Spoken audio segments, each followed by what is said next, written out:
Chapter 1. Uprooting in the Snow. Naruto leaned against the tree and used his goggles to check for Mizuki.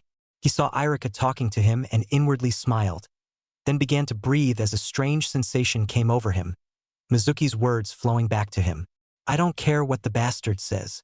I am Naruto Uzumaki, not the fox. Smart you are, young one. Who is this? I am the Kyuubi, here to pass on what I was assigned by the Shinigami to do. Could you explain a little more, please? The Shinigami ordered me to attack your village and your father to seal me inside you. My job is to deliver you the power for the job the Death God has bestowed upon your family members to finish that is now rightfully yours. Now, suppression seal. Kia." Naruto felt his body act on its own and his eyes felt fuzzy, which was quickly followed by a chakra pulse hitting them. He rubbed them and looked at a puddle near him, seeing his eyes green on the outside and icy blue on the inside. "Now die, Irika." Naruto suddenly felt the power take over and yelled at Mizuki, who smirked and tossed the oversized buzzsaw of a shuriken at him. But he snapped and it was impaled by a branch extending from a tree. Next he looked at Mizuki and did a set of hand seals at a speed he didn't think possible and slammed his palms on the ground as a rocket of water shot up from under Mizuki and froze. "Ice style, freezing water pipe jutsu," he called out in a voice older and more experienced than his own. Irika looked at the blonde in disbelief as the aura of power faded and he fell to his knees. Irika ran to him and leaned him against a tree, checking his pulse. "You okay, Naruto?" "Yeah, Irika-sensei." Irika smiled, and then told him to close his eyes. "Why?" "You'll see, Naruto." The blonde mentally shrugged and closed his eyes. He felt a weight on his forehead and wondered what it could be. "Okay, open them." He gasped as he felt the headband and traced the insignia on it. "Woo-hoo! Hokage's office."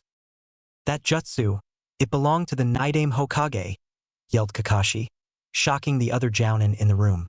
"And I didn't get to copy it."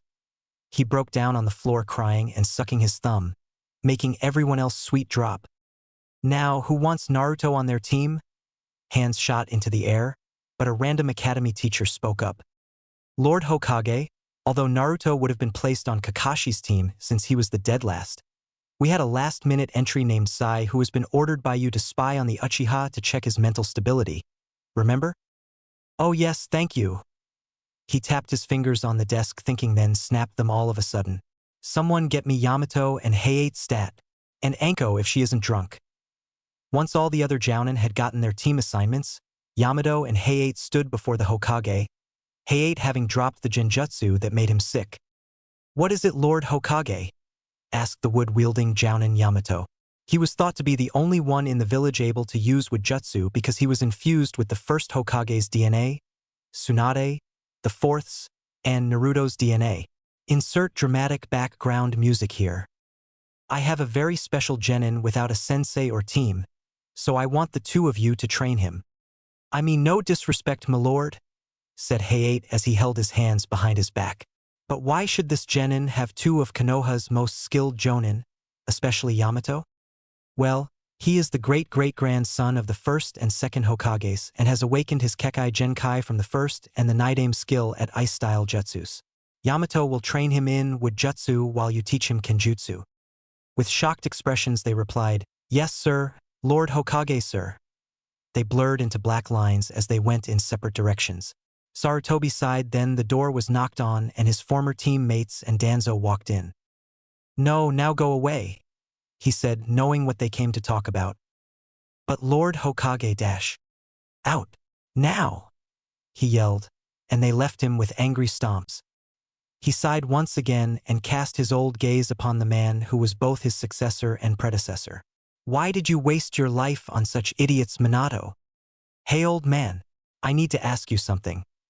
He turned to look at the number one, knuckle-headed, hyperactive ninja in the village as he entered the room with a strange mix of anger, surprise, and resentment on his face. "What is it, Naruto?" "Well, for one, why didn't you tell me about the fox? You know, the one sealed inside me and all." Sarutobi's face turned to shocked horror in an instant, then he began to clam down as he explained his emergency decision. Well, I thought you would break down emotionally and mentally, and I didn't want to see that happen. Okay. Then give me my inheritance. What inheritance? He asked, never meeting Naruto's eye. I now the fourth was my dad. So give me my inheritance. Sarutobi sighed again and put his pipe to his mouth and lit it, savoring the flavor of the smoke. Rub your blood on his picture, but that is all I am allowed to give you according to the will he left. Naruto hopped excitedly to the painting and did as Sarutobi told him to, making it warp around and become a safe. He pulled it open and found a scroll, a set of keys, a box of weird kunai with 3 prongs and a giant scroll that Sarutobi wanted him to unroll so he could look at a weird picture of a bird. Well, the hawk contract. This is very powerful. How so? Well, each summon usually has an element associated with that beast. Canine are earth, dragons fire, etc. The hawks are the only beasts to have every kind of element, even the sub-elements like poison and metal. So what do I have to do? He showed Naruto how to sign it and the hand seals.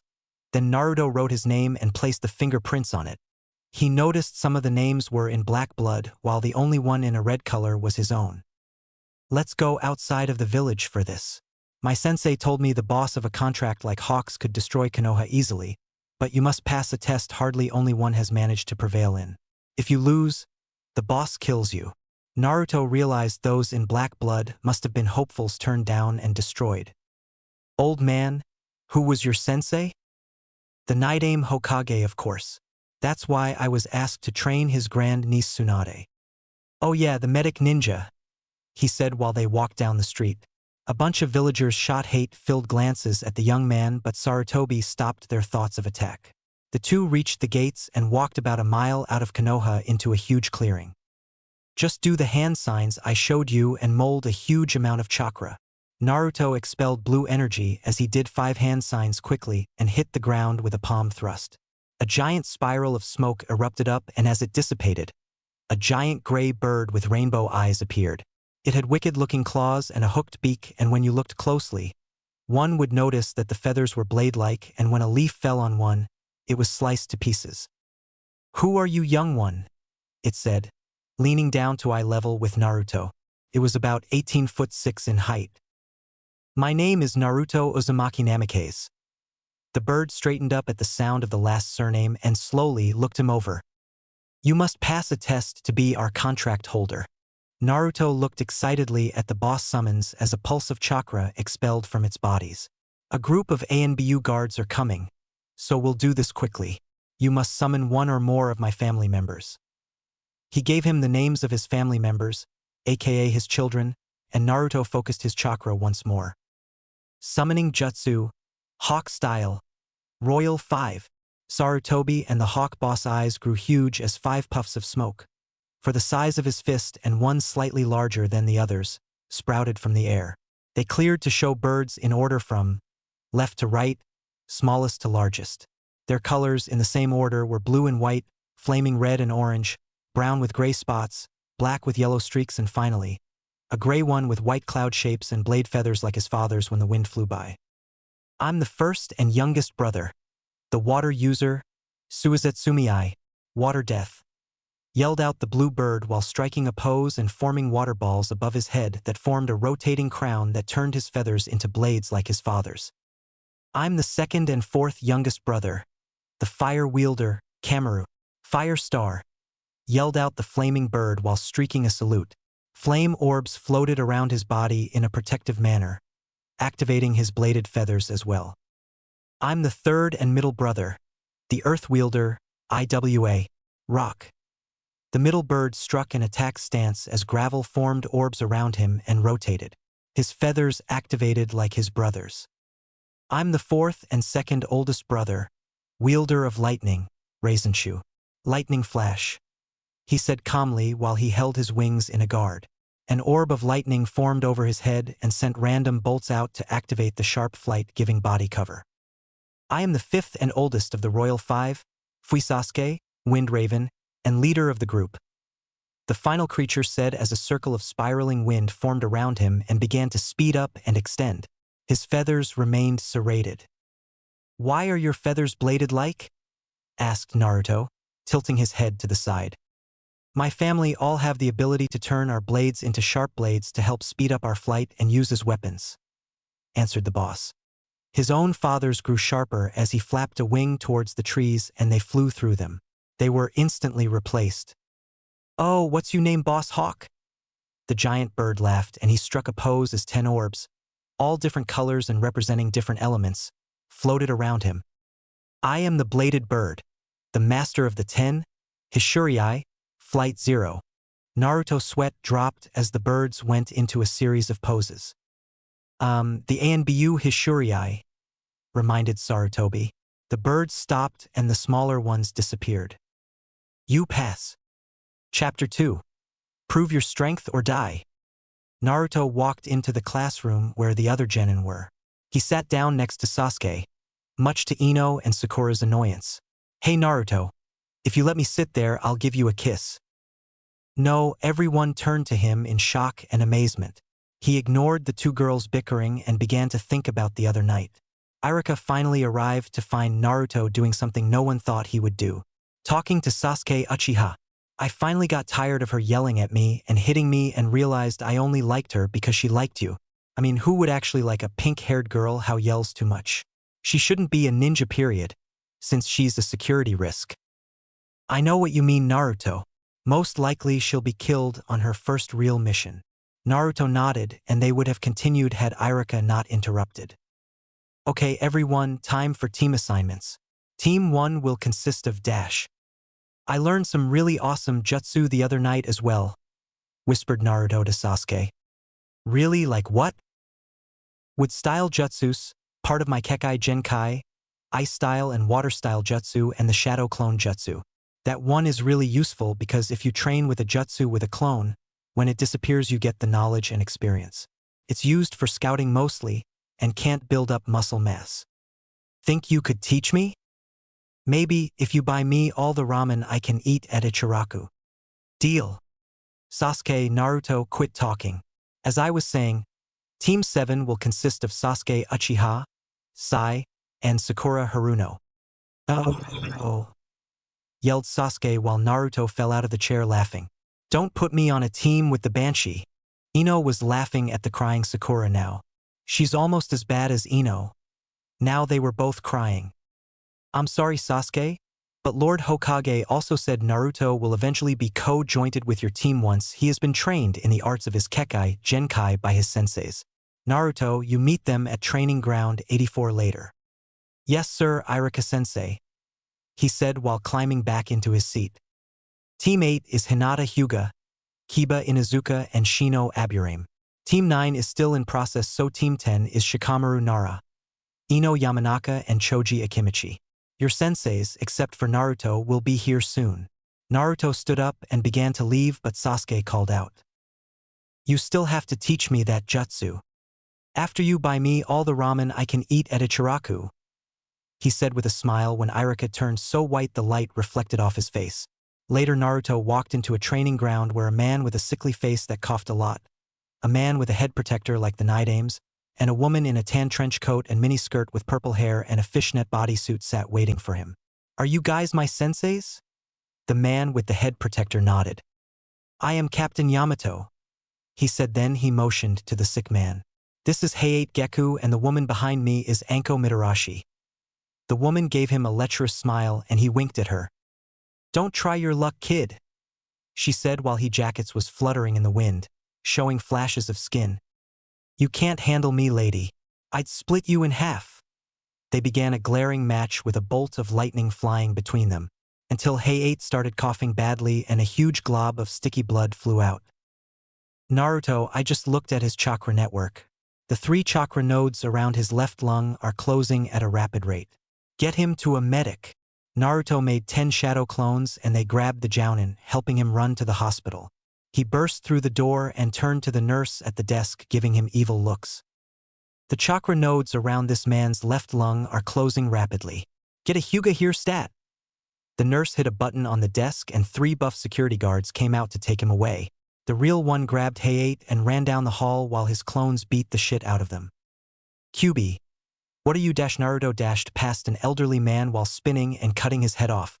He threw open a door and dragged Hayate into the Hyuga medical wing. Left lungs, nodes closing. Help him, he yelled between panting breaths. A male doctor wheeled him away on a gurney as he fell back on the floor. He closed his eyes to catch his breath. Once it returned, he stood up to find his legs wouldn't support him. A make Hyuga with robes instead of doctor's uniform helped him up and into a chair. Are you okay, Uzumaki? The man asked. Yes, but my legs are really tired. I'm sorry, you know me, but I don't know you. I am Hayashi Hyuga, current head of my clan. I am also Hinata's father. Naruto stood up all of a sudden and pointed an accusing finger at him. So you're the one she hates and is constantly losing confidence in herself because you put her down all the time? Hayashi glared at the young man that came to shoulders. Do you know how many times she contemplates suicide a day? How do you know all this, boy? Well, you see, He suddenly rubbed his head sheepishly. Me and Kiba Inuzuka snuck into her room for a panty raid and Kiba grabbed her diary and a bra. Still can't get that mental image out of my head. He shuddered and disappeared, leaving the man to contemplate this new information and how to kill Kiba. Ichiraku. Hello, Naruto, said the owner, Tsuchi Ichiraku, in a cheerful voice. How did meeting your sensei and team go? Awful. I need the usual, but make it a double. The old man yelled to his daughter, I am Ichiraku, and motioned for Naruto to continue. Turns out I have 3 joint sensei, but only one is semi-normal. His name is Captain Yamato.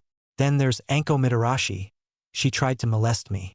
And Hayate Geku is the last one, but he nearly died on spot. He finished 4 bowls of ramen in a single minute and continued.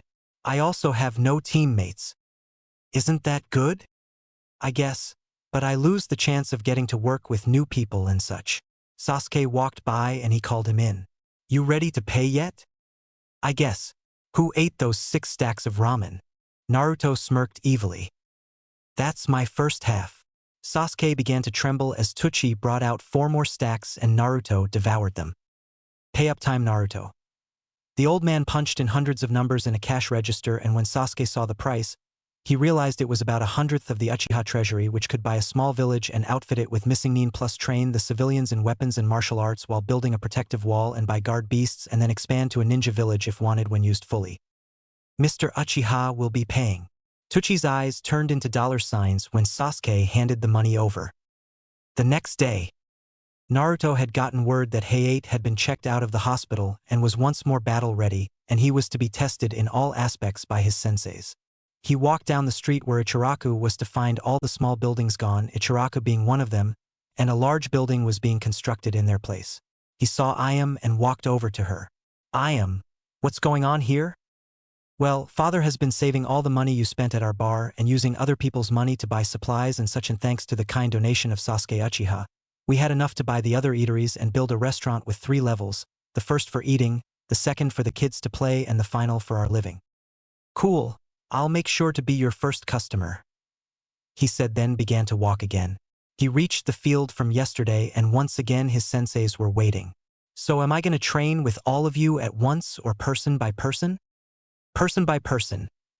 Answer Hayate, who didn't need to cough no and had dropped the sickness genjutsu over his skin as he threw a katana to Naruto. We will be testing your skills in different categories, first being kenjutsu. Hayate smoothly slipped into his own stance as Naruto searched his mind. He remembered watching his friend Itachi Uchiha using a weird style and quickly cut his finger on the blade while drawing a seal on the blade's flat side. Freeze and grow through flames. He remembered the phrase he heard the Anbu say all the time when practicing and watched as his sword was engulfed in a rectangle of water that tightened to the shape of the blade then froze over. Naruto, where did you learn that? Hayate was looking at the blade closely, trying to figure out how his kid could know a legendary style. I saw Itachi Uchiha using it when I was a kid and copied it while practicing the katas with sticks and stuff. No big deal. Wrong major deal, said Anko as she ran over. That seal is sacred to the Uchiha clan. It combines the best elements into one object, but even Itachi's wasn't that powerful. Yamato motioned for Hayate to attack and Naruto instinctively blocked the weapon, and the ice ensnarled the metal and moved to Hayate's arm. It slunk to his throat and began to tighten around it, but the element suddenly disappeared and the blade disintegrated, leaving only the handle. "The blade couldn't handle it," said Hayate as Naruto tucked the handle in his kunai pouch. "So is there a sword that can handle it other than the one Itachi wielded?" "Yes, hold on one moment and I'll get a scroll with pictures," said Yamato as he pulled out a scroll that had a seal that exploded into smoke. He struck his hand out and grabbed a scroll. He tossed it to Naruto, who placed it on the ground and unrolled it, showing pictures of 13 different blades. He unrolled it a little more to show a staff that was serrated and in 3 pieces held together by chains. Itachi had this one. He pointed at one with the word Harasame. The spring blade that had a blade sheath and a red handle which was actually wrapped in a red sash. It was cool. "What is this though?" He pointed at the staff thing and Hayate leaned down to look at it. "A serrated Sanji gun or bladed 3-piece staff. This one is a co-worker with this sword." He moved his finger to a handle with a seal on it. "That is the Raijin Ken used and created by the Naidame." Naruto inspected them carefully, then rolled it up and gave the scroll back to Yamato, who sealed it again. "So where is the Sanji gun and Raijin?" "Well," said Anko, "the Raijin was stolen by a former set of Konoha genin named Aio and Idate. Idate was incredibly fast and outran the guards, but Aio used him and supposedly killed Idate once he got the blade. The Sanji gun, also referred to as the 3 Heavenly Protectors, don't have the translation, was used to seal Kyuubi. You probably have it, but that is for another day. Time for taijutsu test," she yelled out and took a stance. "I don't know that much taijutsu, but okay." He flew at Anko and jumped up a few feet away from her, still going forward, and spun all the way around at full speed. Anko swayed around the kick and grabbed him, then threw him into a tree. Naruto landed in a spring-ready position on the tree with his feet and flew back at Anko. He drew his arm back and a huge tree branch shot out and turned into a giant version of his arm, mimicking his movements. With taijutsu art, wooden fist copy shotgun. He threw the punch right at Anko, who caught it but flew back when the larger one hit her. "No ninjutsu, brat!" she yelled, wiping blood from her mouth. "Not ninjutsu. Kyuubi told me that move. It opened the first 2 gates and controls the tree branch, increasing the size and decreasing the wind resistance, while subconsciously increasing the attack strength by wrapping it in chakra. It's part of my Senju Kekkei Genkai taijutsu style." He took a stance where his left leg was in front and his right behind him and his arms in reverse with his fingers clawed. "So you want to play rough, huh?" She did a set of hand signs Naruto realized after cutting her finger and hit the ground with a palm thrust. A huge anaconda hissed at Naruto, who gasped in surprise. "You said no ninjutsu." "Naruto, an enemy ninja will not hesitate to use ninjutsu if you can only use tai," said Hayate. "Anko, continue your course." "Gladly, get him." The snake uncoiled and lunged at the blonde. He went under the reptile and brought both clawed hands over his head. "And you don't realize I won't hesitate to use the fox's section of my chakra reserves to kill an enemy to get me that far." Tree roots covered the snake instantly and held it up in the air as Naruto concentrated. "Demon fire style," rasped out the Kyuubi's voice. "Fox fire. Amaterasu. Shit," yelled Anko as she jumped off the snake and used hidden shadow snake hands to swing to a tree branch. The black fire of the Uchiha clan claimed the roots for themselves, devouring them hungrily. When they reached the snake, they encased it, then formed an ice block around it. "I told you. Ice style. Ice burial." He squeezed his open palm shut and the ice compacted to a cube. It hit the ground and exploded, shooting smoke into the air. "Taijutsu passed, I'm guessing?" They nodded and moved on. He did all the jutsu he knew, showed skills with different kinds of weapons, and miserably failed the genjutsu test. "Let's see here, you need work in weapons. You could stand to learn few tree jutsu. We'll try to get you a suitable weapon and hopefully figure out why you can't use genjutsu. We'll help you in assassination and speed as well as seals," listed Anko while Yamato wrote these things down. "I also need to work on an armor and ice jutsu," said Naruto while leaning against a tree and nursing a wound. "Maybe chakra control as well." He reached up and a tree branch pulled him up. He looked around and saw Hayate walking back into the clearing with a long blade. "This is the sword used by the 4th, your father. Lord Sandame found it and said to give it to you. It is on the list you saw." He tossed the sheath weapon to Naruto, who caught and examined it. The sheath had a long blue water dragon swirling around it, and the end of the handle had a chain that had a seal on each link and a dragon head on the end. Naruto swung the chain over his head and let it fly into the ground. He pulled it back and a tree sprouted out. Cool. He swung it over his head and threw it toward the tree he had created, but this time focused chakra to it. The left half of the seals glowed and the chain spun and formed a dragon from the water in the air. Naruto moved the chain around the tree and the creature coiled around it while freezing itself into that shape. He focused more chakra and the right half glowed. The dragon leaned its block-shaped head towards the tree and spit out a stream of fire. Naruto stopped the flow of chakra and pull, said Hayate, and the Jinchuriki did so. He watched as the tree was ripped out of the ground and absorbed into it. He threw the chain into the lake nearby and ran over it. He sunk under a few feet away while the chain traveled below. He jumped back on the ground while the water drained. Now what do I do? Hayate shrugged and Naruto's sweat dropped. He decided to draw the weapon and pulled on the handle. The chain flew up and into the handle, leaving only the head of the dragon. Naruto swung the sword experimentally and the blade extended on the chain. He pulsed chakra into the chain briefly and a water and tree dragon flew out. Naruto, sheath the weapon quickly, Yamato ordered. Naruto quickly snapped the weapon shut as an ANBU with the root insignia on it grabbed the weapon. Danzo walked out of the woods with even more members and the one with the sword handed it to Danzo, who smirked and tried to draw the weapon. The chain reared up into the dragon and bit Danzo's arm. "Cursed demon sword!" he yelled and threw it down while the chain wrapped around the sheath. He pointed at Naruto and snapped, "Kill him now!" Naruto, back up. He was out of chakra and his body couldn't handle more Kyuubi chakra. Anko, Hayate, and Yamato slid in front of him protectively. "Naruto, get your chakra back and we'll stall." Naruto nodded and began to meditate, his muscles and mind relaxing while his chakra reserves slowly began to fill again.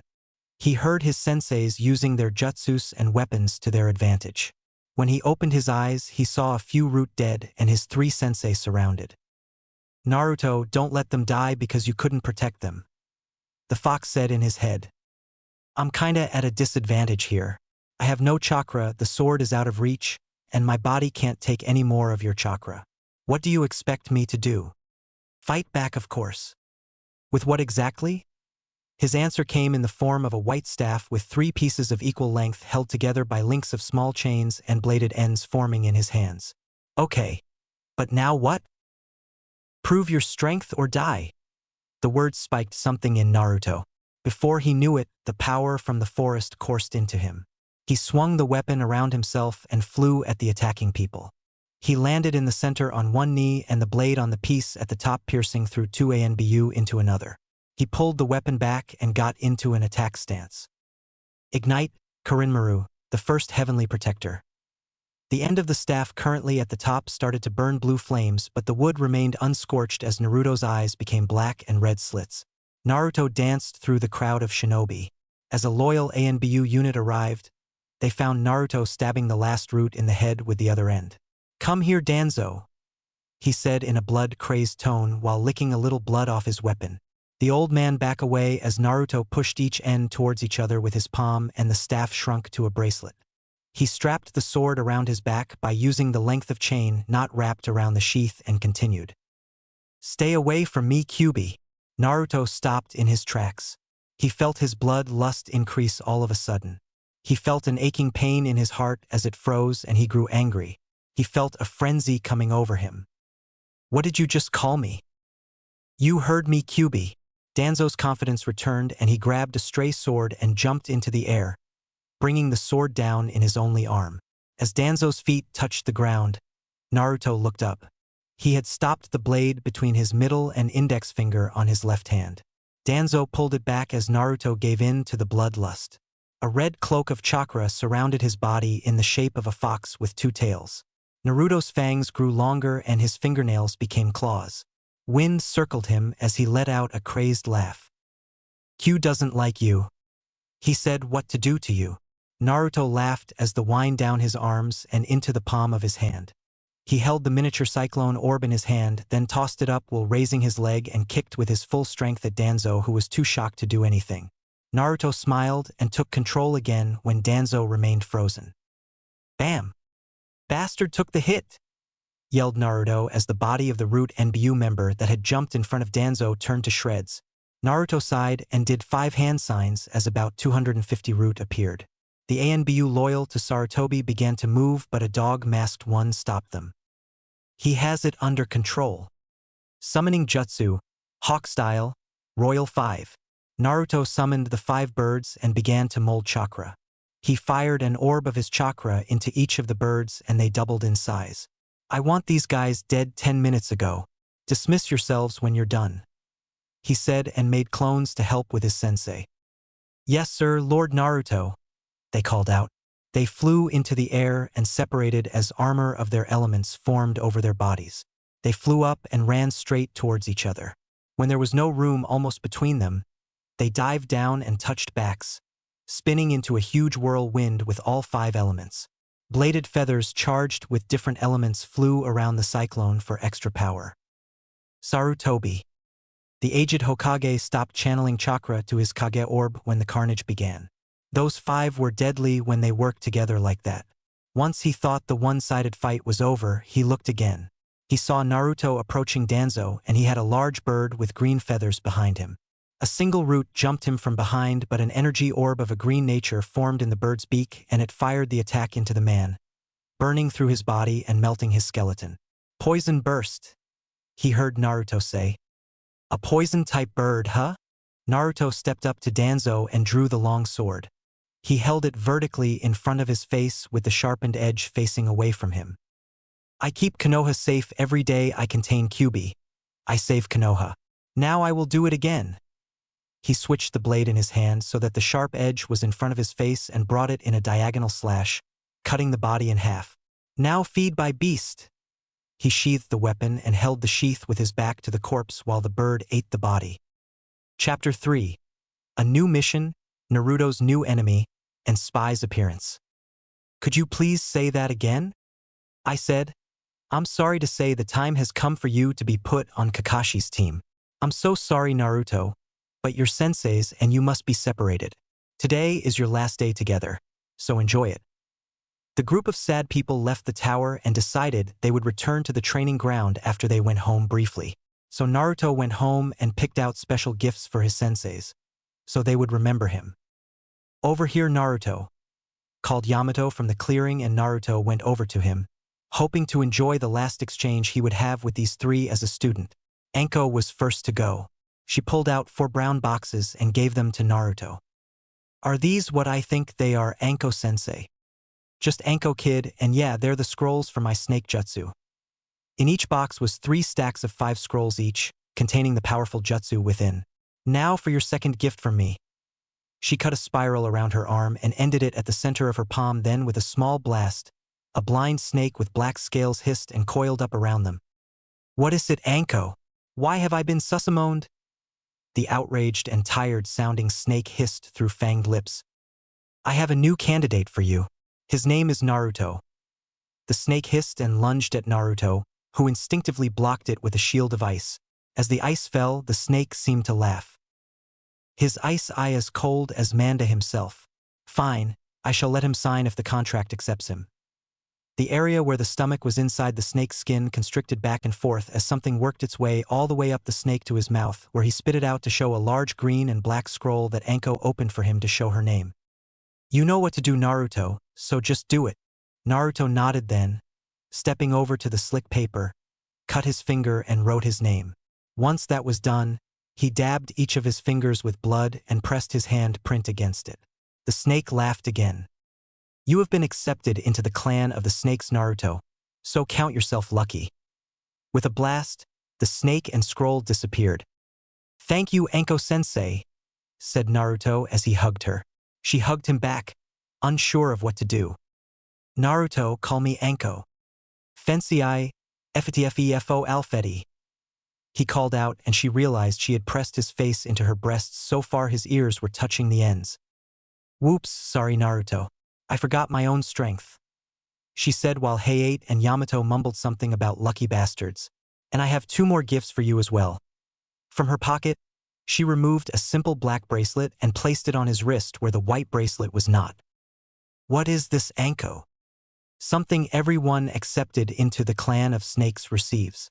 Focus chakra to it. He did so and it sprang to life, crawling up and down his arm until he released the flow of chakra and it became a bracelet. A snake for combat disguised as a bracelet? You're half right. These kinds of snakes grow depending on the size of the chakra reserves and even gain the element of power you are weakest with. It is very valuable. Mine is with me as well. A purple snake crawled down the sleeve of her arm and fell on the ground, revealing itself to be almost 4.5 feet long. Awaken and show your true length, my child. It hissed out and lifted itself up, breathing on the black snake. It fell to the ground and began to writhe and twist, shedding its skin at incredible rates. By the time it was done, Anko had enough snake skin for 4 pairs of high heels, 2 purses and a new trench coat. The snake itself, the once 4-inch-long snake, was now almost 4 foot 4. It coiled itself around Naruto's upper arm and became a hardened piece of lifelessness like before. Thanks for the gifts, Naruto, she said while stashing the skin. Now for the final gift. She went behind a tree where they couldn't see her. The sound of a zipper going down and fishnet being pulled down skin was heard. Then in reverse an Anko came out holding a picture which she gave to Naruto. He stared at it for a moment as a few drops of blood began to come down his nose, then put it in his ouch. Thank you, Anko. No problem, Blondie. Just take care of it 'cause you ain't getting another copy. Well, maybe if you're nice. Quit doing that, Anko, he yelled. Then he pulled out 3 scrolls and handed them to her. The scrolls for the Shadow Bow Jutsu, the Earth Spike Trap Jutsu, and the Raining Fireball Jutsu. I hope you like them, Anko. Don't shove my face in your boobs. She stopped a foot from him and smirked evilly, then kissed him, right on the lips. Eat your heart out, Naruto, she said, and took the scrolls as his face became a deeper red the Kyuubi's fur. As she sat down on a stump, Hayate came over and gave Naruto 3 scrolls. These are the scrolls for the style the Nidaime and Shodaime used for their weapons if they used any, the Dance of the Crescent Moon and Cherry Blossom, and the only dance I ever created, the Dance of the 2 Dragon Brothers, though even I can't master it properly. Thanks, Hayate-sensei. Just Hayate, kid. Just Hayate. Naruto nodded and gave Hayate a scroll with the kanji for butterfly on it. This is my gift to you, Hayate. Open it up and unseal the thing inside. He said, careful not to give away too much. Hayate unrolled the parchment and pulsed his chakra, forcing out a normal-sized sword. The blade was about as long as 3 thumbs and was straight for a length, then curved up to a wicked point. The blade was about 3 feet wide. The cross guard was a butterfly with his wings spread out and the handle was a bright purple hue. Naruto, what is this? A very special sword. It has a special ability. Just say float on the clouds of sleep while holding it vertically in front of you. Hayate did as Naruto had said and took a calm breath. Float on the clouds of sleep. The Jounin gasped as the blade fluttered apart into silver butterflies and dashed past a training post, making it wither as the dust from their wings fell on it. They came back to form the blade again as Hayate staggered. Thank you, Naruto. This is a most incredible blade. He placed it in a white sheath Naruto gave him and let Yamato come up. Yamato came up next holding a set of 2 scrolls. These scrolls contain the steps for the taijutsu of the Shodai and my own wood-style jutsu. I hope they serve you well. Naruto placed the scrolls inside a sealing scroll with the other items and smiled as he handed Yamato a sword handle. Channel chakra into it and picture a weapon, any weapon at all. Yamato closed his eyes as the handle glowed as wood began to shoot from it. A long staff formed out of the handle, a wicked-looking curved blade striking from both ends. Yamato gasped as he spun the staff and then sucked the chakra back, turning it into a handle. You can store chakra in it as well. It took me a huge amount of shadow clones and time, not to mention energy and blood and sweat to make those, so care for them as you would my very life. When he saw Anko look at his gift, he said, I mean Dangos and Sake, treasure them like Dango and Sake Anko, Hayate Yamato. Yamato-sensei to you. What? You're not my sensei anymore. Oh right. I forget things sometimes. Just Yamato then, if you please.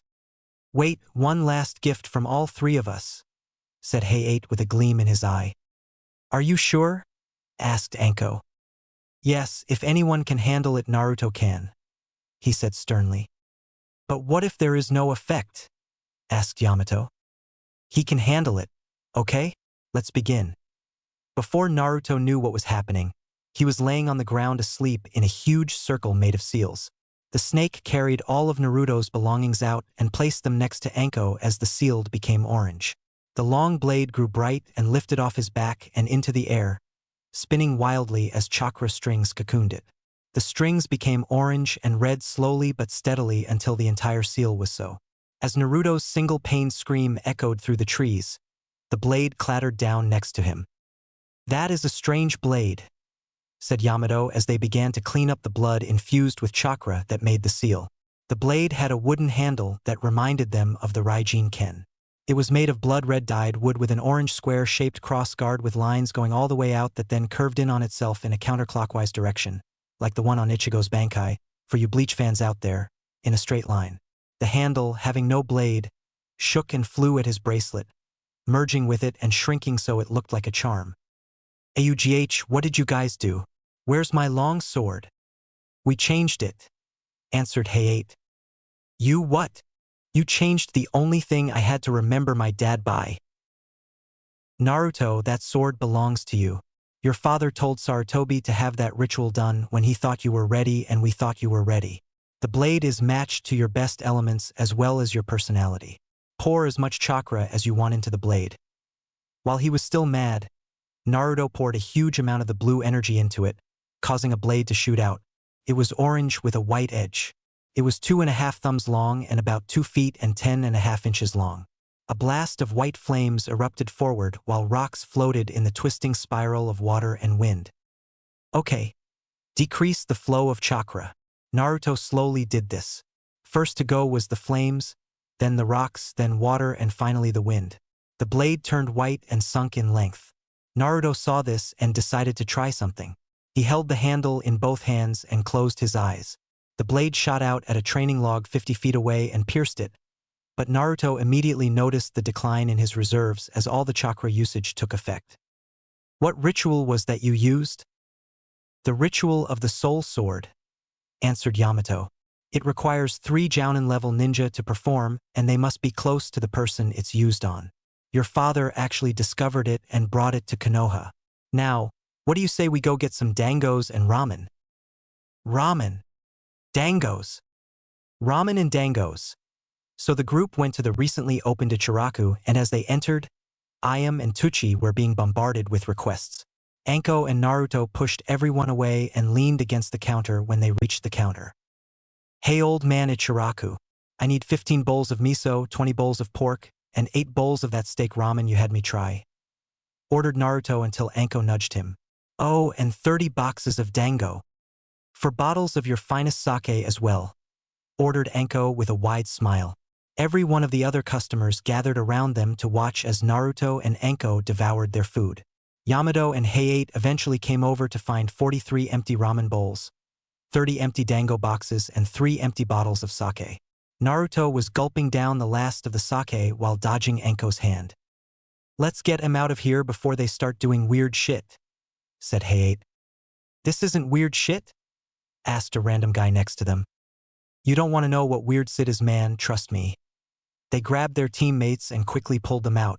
Everyone else soon left to the next floor, leaving a white-haired old man to pay the bill. What? I don't even know those guys. Well, someone has to pay. Should I get the Hokage? Ha, he'll side with me on this, he said, crossing his arms. Actually, I agree with Mr. Ichiraku on this, Jiraiya, said Sarutobi from behind Jiraiya. Or should I get Tsunade to make you? A blast of dust shaped like Jiraiya appeared. Ichiraku looked at his hand and saw 4 times more money than the bill. Thank you, Lord Hokage, for the generous donation. Any time, Tucci, any time at all. Next day, Naruto sat cross-legged on his bed, looking at the picture of him and the 3 smiling Jounin. He sighed and placed it on the desk next to his bed. He opened the scroll he was reading last night and walked over to the window where a holder for open scrolls was. Here goes nothing. He did some quick hand seals and aimed the sleeves of his arm towards a tri-pronged kunai, he forgot to get lay stuck in the ground near the garden outside. Hidden shadow snake hands. For long black snakes shot out and pulled the kunai out of the ground, then returned it to Naruto. Naruto, almost a time to go, hissed a voice inside his cloak trench coat sleeve. A black head came out of the sleeve and looked at him. I know that, Roki. I was just testing my new jutsu. Naruto went over to the wall and looked in the mirror. A white trench coat like Anko's with silver cloud patterns on it covered up the sleeves of his dark brown shirt that had the outline of a fox head in orange in the center. He wore a black pair of pants with multiple pockets with orange stripes going up the side and steel-toed boots. Around his waist was a black belt with several kunai holsters. He placed 3 more holsters on each leg and made sure his sword handle was in its charm form. Ready to go now? Said the impatient snake. Yes, let's go.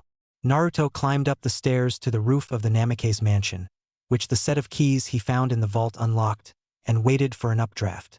Once a strong enough one came, he focused his wind elemental chakra, which he had managed to complete the 5th step to mastering the other night, into his coat, making a diagram of seals to appear in a light blue color. He jumped off the 3rd-story roof and let the chakra lift him into the air and glided over the village, using an occasional blast of chakra to push him up or fast. Naruto, I can see the training ground. Came the voice in his sleeve. Naruto descended slowly and front-flipped while folding up the trench coat, landing on the ground in front Team 7. You're late. Why are you yelling? He yelled back at Sakura, embarrassing her. I apologize for Sakura, said Sasuke. He stood up and made his way to Naruto. She yells at Kakashi a lot when he is late. Oh, tell me, does Kakashi have gravity-defying silver hair? A face mask? Wears his headband over his left eye and read, Ica Paradise? That's him in a nutshell. Why?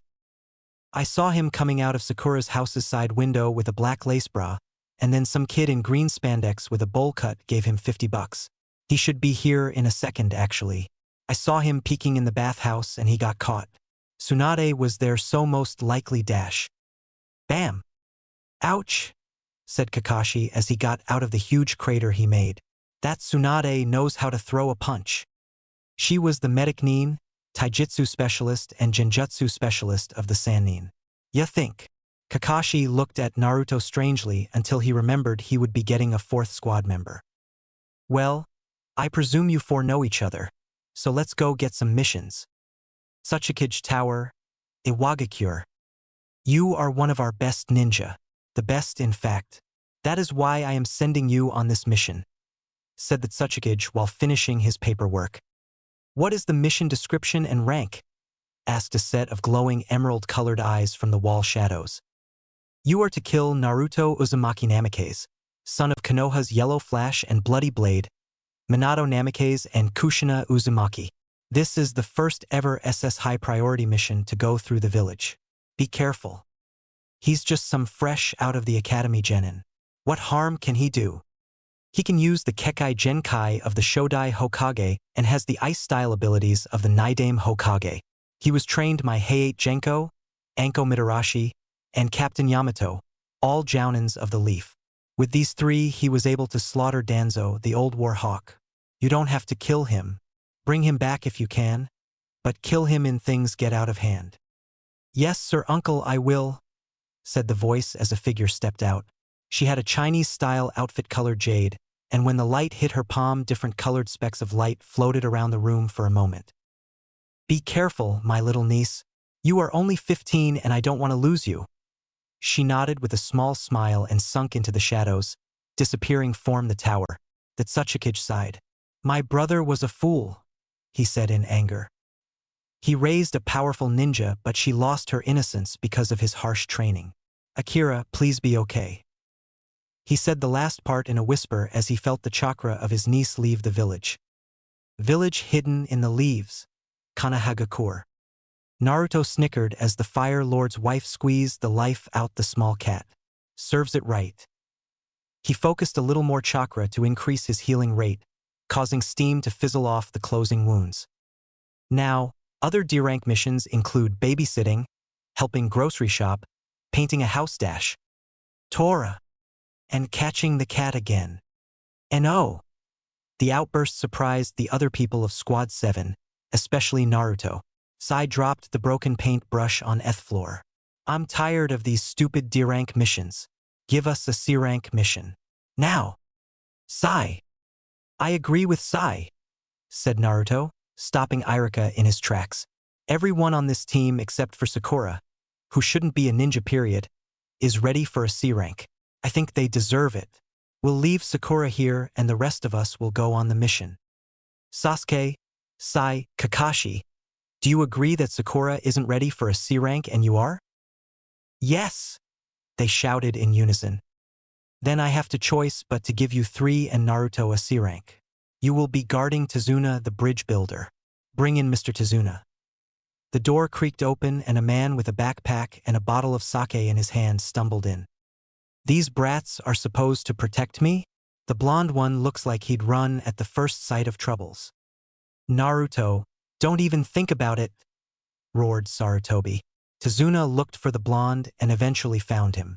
He saw him in the reflection of the window, a kunai held an inch from Tazuna's neck. It wouldn't have hurt that all that bad. It would have killed him, but it wouldn't have hurt. Naruto dash.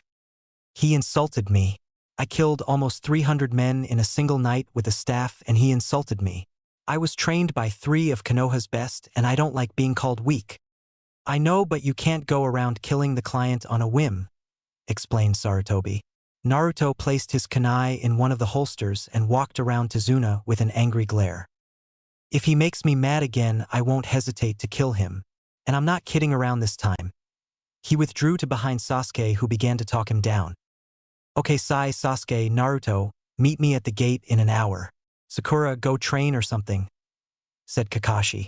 He disappeared in a blast of white smoke that drifted out the window as Sai, Sasuke, and Naruto left out the window.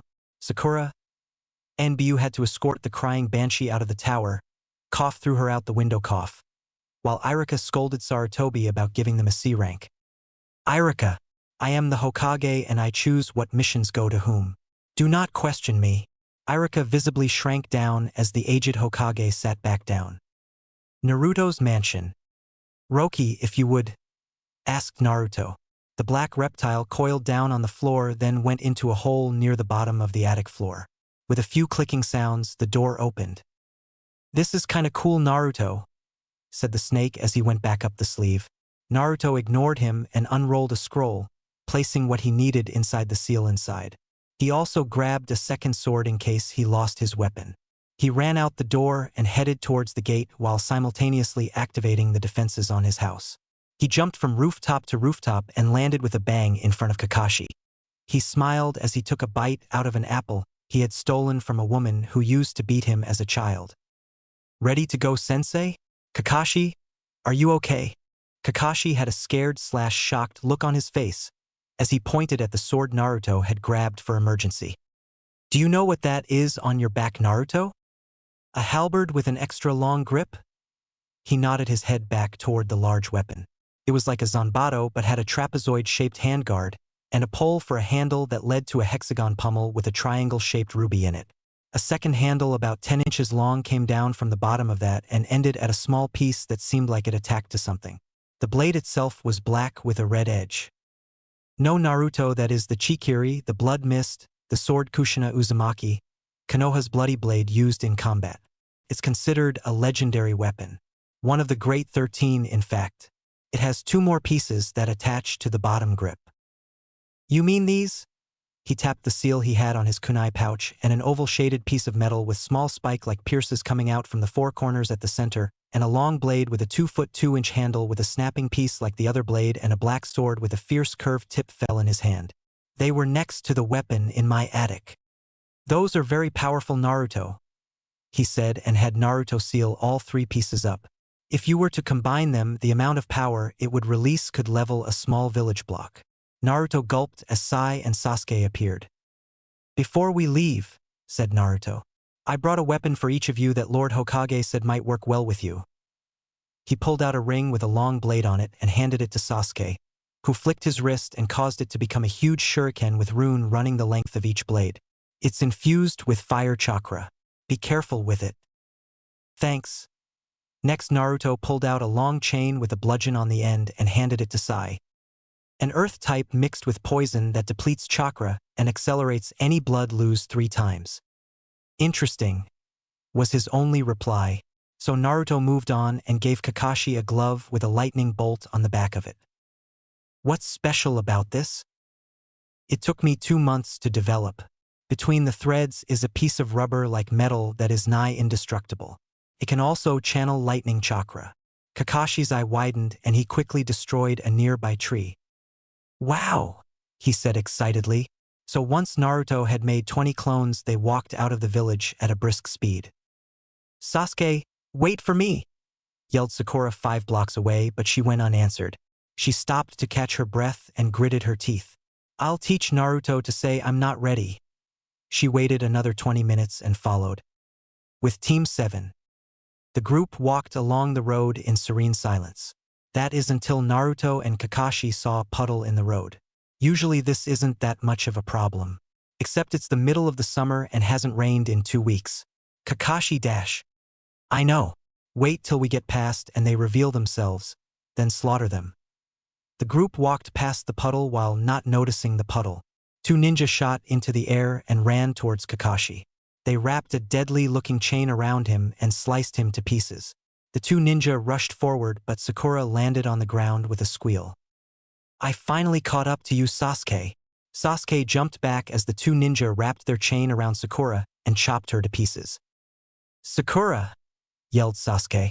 He drew his shuriken and threw it at the 2, igniting a blue-flamed fire that killed one of them while the other jumped away at the last second. I need to report to Zabuza quickly.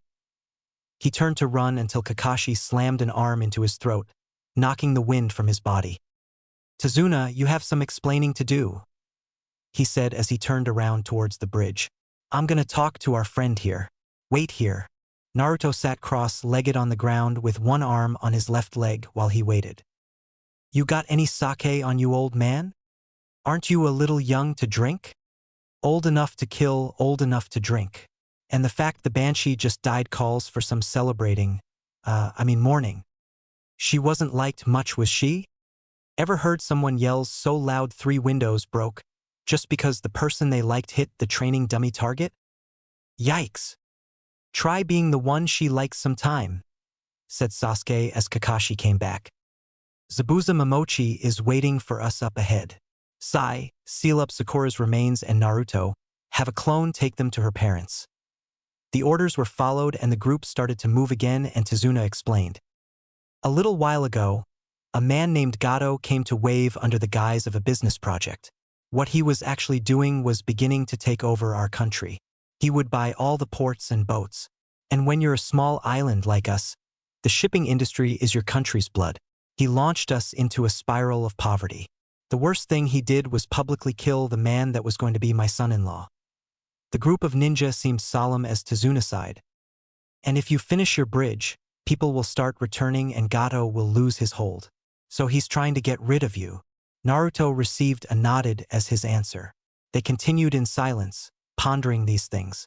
They eventually reached the shoreline where a friend of Tazuna's gave them a ride over to Wave. I promise you, Tazuna, said Naruto out of the blue, I will see to it Gato dies, and that your bridge is finished. Everyone down, yelled Kakashi as a large cleaving sword came from the woods. Naruto stood still as a hand of tree roots grabbed the blade and gave it to him. He looked it over and tossed it back towards the lake, where a man in a mist headband with a mark through it and a pair of blue pants wearing tape over his mouth grabbed it. Hey Blondie, how did you do that? My Kekkei Genkai. I am Naruto Uzumaki Namikaze, only other surviving member of the Senju clan other than Tsunade. I can also use my great-great-grand-uncle's ice abilities. Just watch. He did a long string of hand signs as his teammate snuck Tazuna away. Clouds swarmed around them and came down in a snowy tornado. Water style. Ice cyclone. Large spikes of ice flew from the tornado toward the shocked Zabuza. He heft his sword to block them, but an invisible force stopped the spikes. Thanks Haku, that was a close one. No problem at all, Master Zabuza, said a feminine voice as a hunter nin appeared at his side. Give up, kid, you're outnumbered. Really, Zabuza? 'Cause I'm not the one that has 100 ANBU surrounding him. Zabuza and the Hunternin gulped as 100 ANBU stepped onto the water. Give up now or I kill you. Never! They screamed and the lake began to drain as two large dragons made entirely of ice flew upward as the girl wove her hands around while doing one-handed seals. Dragons, big surprise. Does no one have any imagination? Asked Naruto as he drew his weapons. He spun it around in his palm, then blasted chakra into it. Tensu ho ho! Naruto held the blade vertically in front of his face where it looked like a single line, then switched it and swung at them. A flaming bird flew through the air on a watery chain. Zabuza spun in a large circle while dragging his Zanbato through the water. Water blade style, Zanbato wave. A wave of icy water flew up at the bird and stayed in place, pushing against the bird. The bird suddenly stopped and let itself be put out. Haku, watch out! Zabuza said as he looked around and saw Naruto floating above them. Wind chakra and seals. If you're wondering how I can float up here. Zabuza began a short series of hand signs, but a snake bit him on the leg in the water. He brought his sword down towards it, but a bolt of electricity flew into the bite.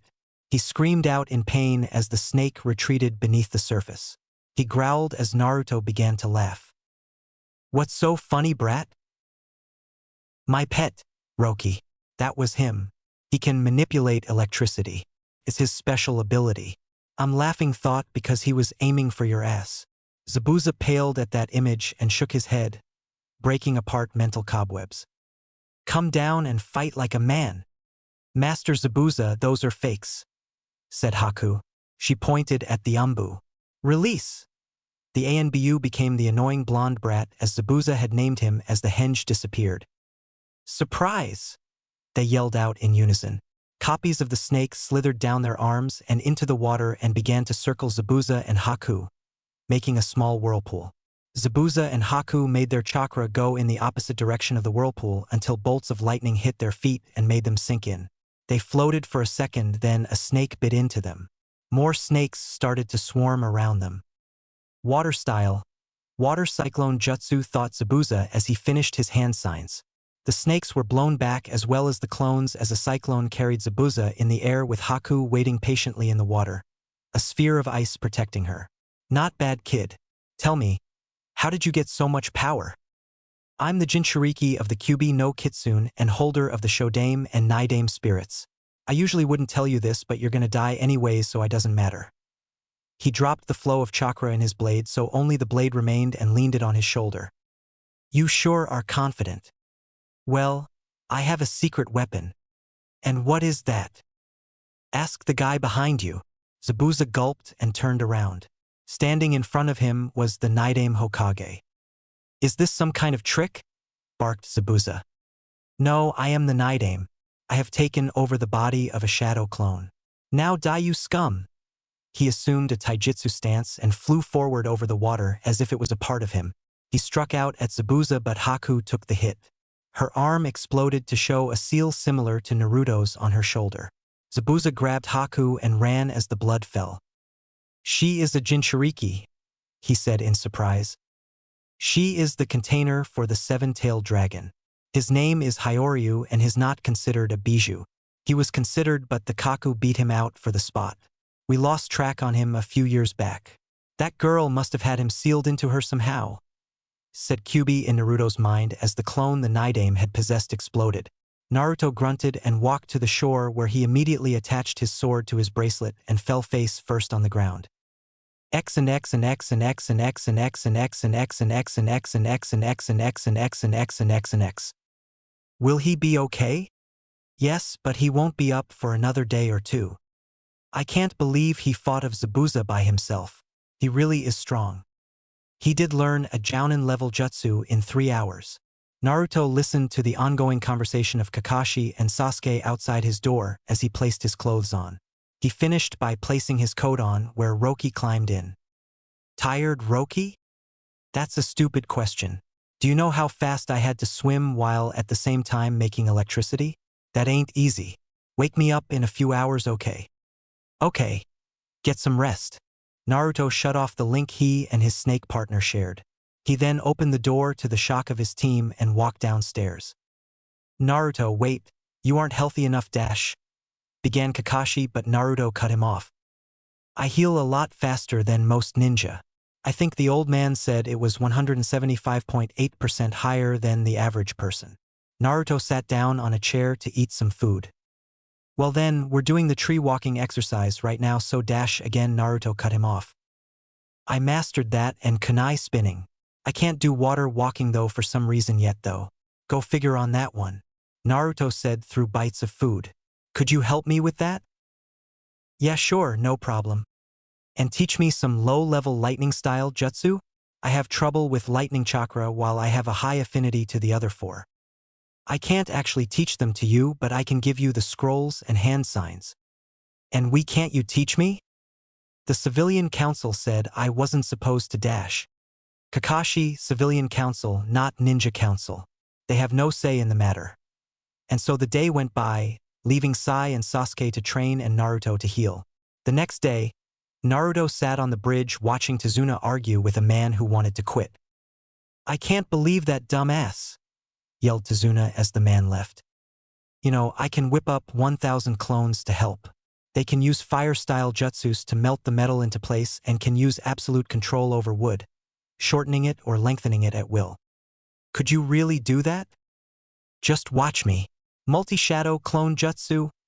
1,000 Naruto clones popped into existence on the bridge and began to run around and helping the workers. Want some sake? Asked Tazuna as they sat back and watched. I got my own. Land of tea's finest, in fact. Naruto pulled the bottle he described out of thin air and began to drink from it. Tazuna's mouth drooled as he looked at the liquid. How does it taste? Pretty much perfect. It's sweet yet powerful, and the aftertaste sends a shiver down my spine. And this is the only sake in the world with vitamins and minerals in it. Got any extra for an old man? Nope, only bottle I got left. My sensei.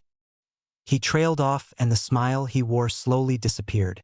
My former sensei, Anko Mitarashi, drank most of it. God, she was drunk the next day. Tazuna and Naruto moved out of the puddle the drool had made and began to help themselves. A portion of the clones were underwater, building the pillars the bridge stood on. Another portion was helping by moving the bars and wood into place. A final group was melting the bars into shape and placing the cement down. By the end of the day, only a few feet were left to complete. Thanks for the help, Naruto. We couldn't have done it without you. No problem. Naruto dismissed his clones and grabbed his head in pain. Man, I forgot everything my clones learn returns to me after they disappear. That much information hurt is all.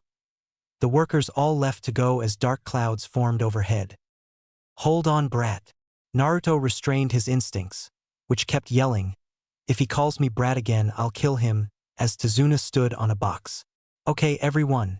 The yearly week-long storm has finally reached us, so take some time off. We'll come back the day after it stops. The workers all continued home, putting the information away for later as Tazuna was grabbed up by Naruto and flown through the trees to his house. 5 minutes of hopping later. Father, how did things go today? Asked Tsunami as Tazuna and Naruto sat down to eat with everyone else. It was incredible. Thanks to Naruto, we have only a few feet left on the bridge. Unfortunately, the week-long storm just arrived. Work will begin the after it stops. Everyone was shocked, especially Inari. That stupid blonde punk did all that? So how are we going to train now, sensei? Inquired Sai as Naruto dragged the food down his throat at an incredible pace. We're going to go upon the roof and use chakra to keep from falling off. Once you master that, we'll see what your elemental affinity is. Inari, said Naruto after he placed his latest empty plate on the table. Would you like to learn some ninja skills? I would gladly teach you the 3 Academy Jutsu. Inari's eyes widened and he nodded quickly. If this kid can be that good, think how great I could be. Great. Just come get me when you're ready in the morning. Inari nodded and Tsunami let a warm smile creep on her face. Her son was going to be a ninja. He might even get over Kai's death. The group soon separated and went to their bedrooms to sleep. X%, X%, X%, XX%, X%, X%, XX%, X%, X%, X%, X%, XX%, X%. Inari knocked on Naruto's door. The wooden rectangle creaked and the blonde stood waiting. He took Inari-on to the living room. First thing you need to do is learn to mold chakra. Use the ram seal and we'll see what happens. Naruto showed Inari the seal and then gave him tips on how to mold the energy. Inari laced his fingers and began to release a large amount of chakra. After 2 minutes, Naruto stopped him. What is something wrong? Yeah, a little kid who isn't even a ninja has high genin to low chunin level chakra. That isn't exactly common. Inari smiled as Naruto explained jutsus, hand signs, chakra, ninja ranking, and weapons. So can I learn a jutsu? He asked.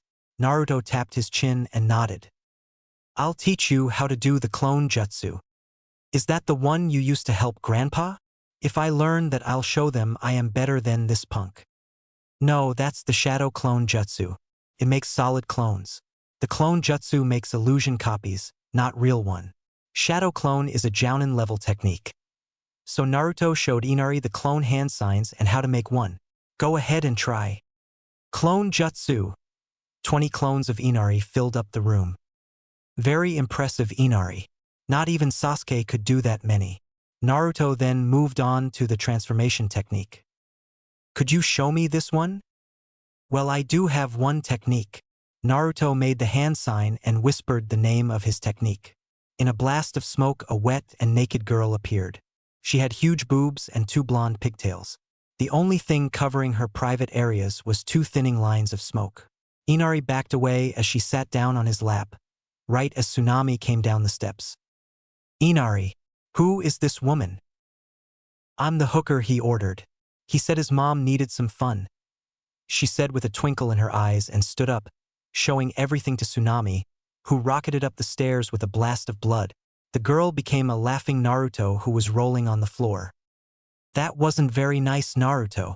And what's a hooker? Asked Inari. Naruto looked at him for a second, then started to laugh even harder. I think that's it for today. For the rest of the week, everything was interesting to say the least. Naruto taught Inari the 3 academy jutsu while Sasuke and Sai mastered the tree walking exercise. After 5 days, the rain stopped. Naruto went outside to practice his swords play, since he couldn't inside, and Sasuke followed him hoping to learn some basic kenjutsu. They arrived in a small clearing with herbs and flowers growing everywhere. Naruto tossed a wooden sword to Sasuke and grabbed one himself. Let's begin, okay? Go into the stance. As Naruto was about to slip into a stance, a card hit the ground in between them. On one side was a picture of a black fire and on the other a red moon. Excuse us? Could you help us, please? Came a female voice. 2 girls walked into the clearing. One had long black hair and onyx eyes. The other had blue skin and gills and short-cut black hair. Itachi, Kisame, is that you? Asked Naruto. Sasuke's eyes hardened. Maybe it is Brat, answered the blue-skinned one. Yeah, that's Kisame. The 2 girls disappeared to be replaced by Itachi Uchiha and Kisame Hashigaki. Naruto, what's going on here? Snarled Sasuke. Relax, little brother, said Itachi. Naruto is part of Lord Jiraiya's spy network. We came to give him our report. He looked at Kisame, who nodded. Also, we have some information that could destroy Akatsuki if used properly. Chapter 4, Forest Fight. We lost a possible member, named Deidara. He refused us. Explained Itachi while sitting down on a log. We were deployed to track him. He met up with a man named Aio, a former Konoha genin who stole the legendary Raijin Ken. They just met Zabuza Momochi and his assistant. If you can get him to join you, you could turn the tides in a battle that they plan to strike in a few years, said Kisame while looking through the Ika Paradise Ultimate Pictures of Positions issue. And this helps us how exactly? Kisame and Itachi looked at each other and smirked. He temporarily destroyed his chakra network. Explained Kisame, then he cringed. What Kisame is trying to say is that he absorbed the Kaku and ran like hell. He is the 7-tailed weasel Jinchuriki. Itachi also visibly flinched. We will let you try and convince him to come back, but should you fail, we will kill him. I just hope Leader doesn't mentally attack us like last time. He tossed a scroll to Naruto. Give this to the old man. He gave the peace sign and they disappeared in a flash of black flames. Back to the house we go, yelled Naruto. Sasuke shook his head and they began to run back. Oh no, yelled Naruto. He threw the content of his kunai pouch out looking for something that he eventually realized wasn't there. I left the scroll Yamato-sensei gave me in the clearing. I'm gonna go back and get it. He placed his equipment back and ran back to the clearing. Looking for this? Came a voice from the trees. He looked up to see a girl with brown hair in 2 braids that continuously intertwined and untwined. She wore an open tan brown trench coat revealing a jounin vest that had a jade Chinese outfit on under said vest. Think a jade version of Tenten's clothes in part 2. She was holding his sensei's scroll. Yeah. Can I have it back please? She sweat dropped. Realized she didn't know he was an enemy. Yeah, here you go. She threw the scroll and he caught it, then pulled the exploding note off it and stuffed it down his throat, spitting it out like a spit wad a second later. She jumped back as it hit the branch she was standing on. Who are and what do you want? He said while secretly pulling out a tri-pronged kunai. Akira Erashur, niece of the Tsuchikage, the jade sword of IWA and the emerald armor IWA.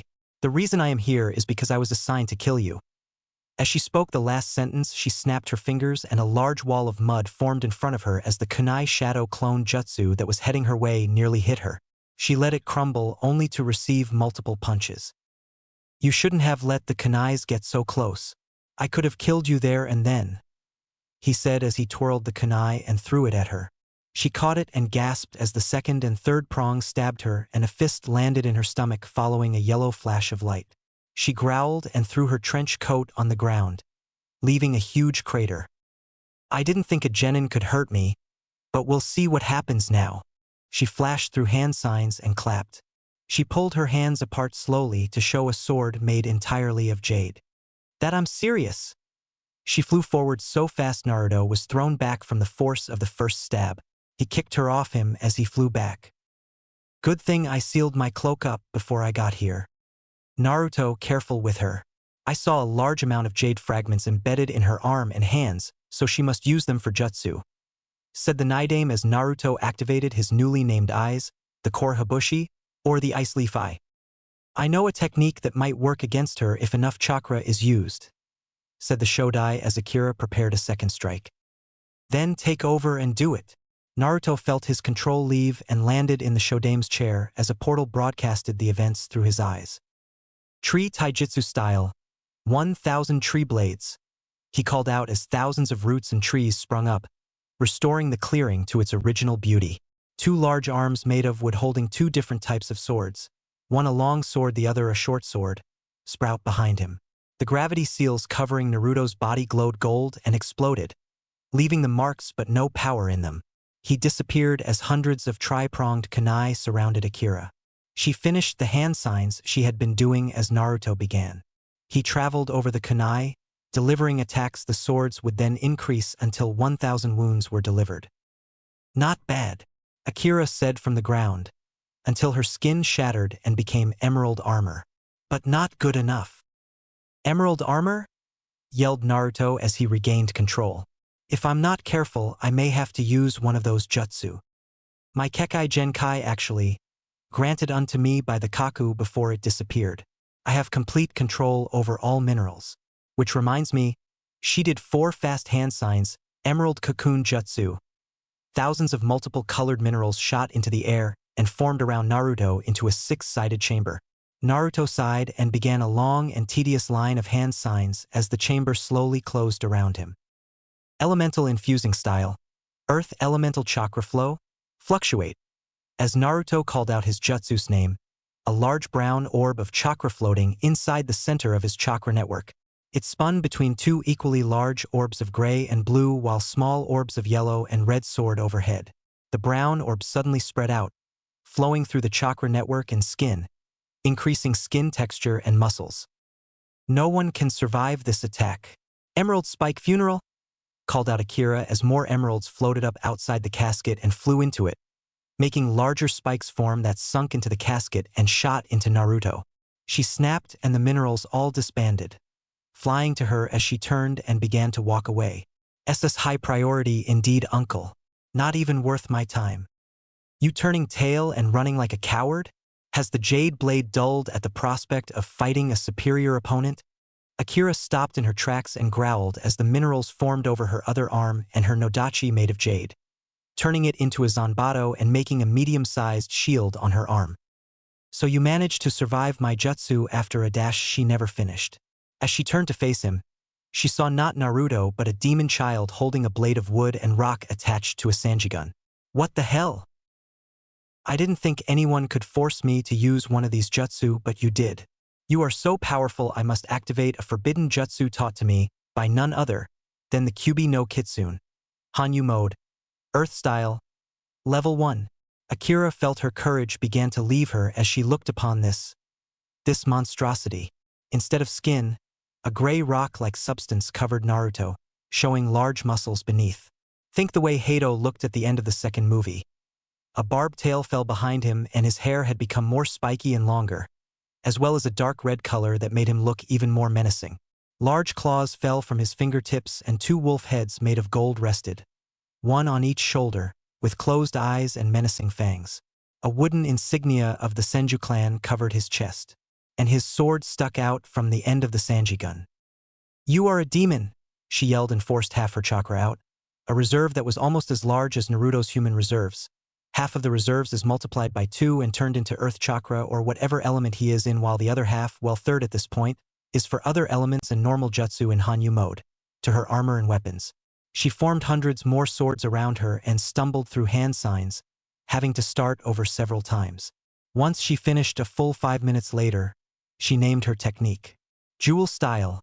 100 chained weapons. Jewel style. Crystal wings. Naruto, only a few select members of the Erasure clan may use that technique. I fought one myself and nearly died. I would have had Sarutobi and my brother not be there. Those jutsu she just used are deadly if enough force is used, explained the Shodame as Naruto swung his tail and adjusted to his new form. He bent forward a little, focusing an immense chakra force. Kyuubi, how long till the others get here? I can feel them, but I have to grasp on their time of arrival. About 5 minutes, young one. If you must, use my chakra to form the cloak, but always be wary. She has a huge amount of chakra still left. Thank you, Kyuubi. Anytime, Naruto, anytime. Naruto tilted his eyes upward to see 100 chains connecting to Akira, 10 per finger, and they each led to a weapon, ranging from dagger to zanbato to halberds to naginatas. There was even a rolling pin. She crossed her fingers and 250 shadow clones surrounded the area. They all yelled in unison at Naruto. Die, you demon freak! The weapons flew forward as they crashed their hands against the ground. I am no demon. The pure force of the yell stopped the weapons in their tracks. I am tired of fools like you assuming I am a demon because my father sealed the Kyuubi into me. If you cannot see past that, you deserve to die. His sword erupted into a rock blade surrounded by a torrent of ice and water. Dance of the Earth Dragon!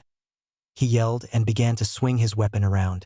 Combined with his claws, the clones shattered into diamonds that exploded into smoke. As he reached Akira, his body pulsed and the body fell apart as the weapon was an inch from her hearts. He backed up and gasped as the sanjigun became a bracelet again. Almost had me, but not quite. She raised her weapons high and prepared for a killing blow. Lightning blade! Came the cry as a fist shattered the armor. Akira walked forward a little and spit up some blood. As Kakashi held his kunai up, Akira whipped around and kicked Kakashi in the stomach. He stumbled and she fled the scene. Chapter 5: Bloody Mist. Zabuza Momochi was not one to wait to finish a mission and get paid. He was not one to get angry because he lost a single battle. But this was completely different. That blonde kid had hurt Haku. If he hadn't had Haku learn some medical jutsu when she met the Tsunade woman, Haku wouldn't have a left arm. Now he was really mad. He had begun to see Haku as a daughter long ago, but she only considered him her master while she was the tool. It made him so angry that the blonde could hurt Haku like that. Did you figure out what he did, Haku? Yes, Master Zabuza. Haku, please, call me Zabuza or Zabuza-sensei. Haku looked at him puzzled. Why Master Zabuza? Because I don't see you as a tool, Haku.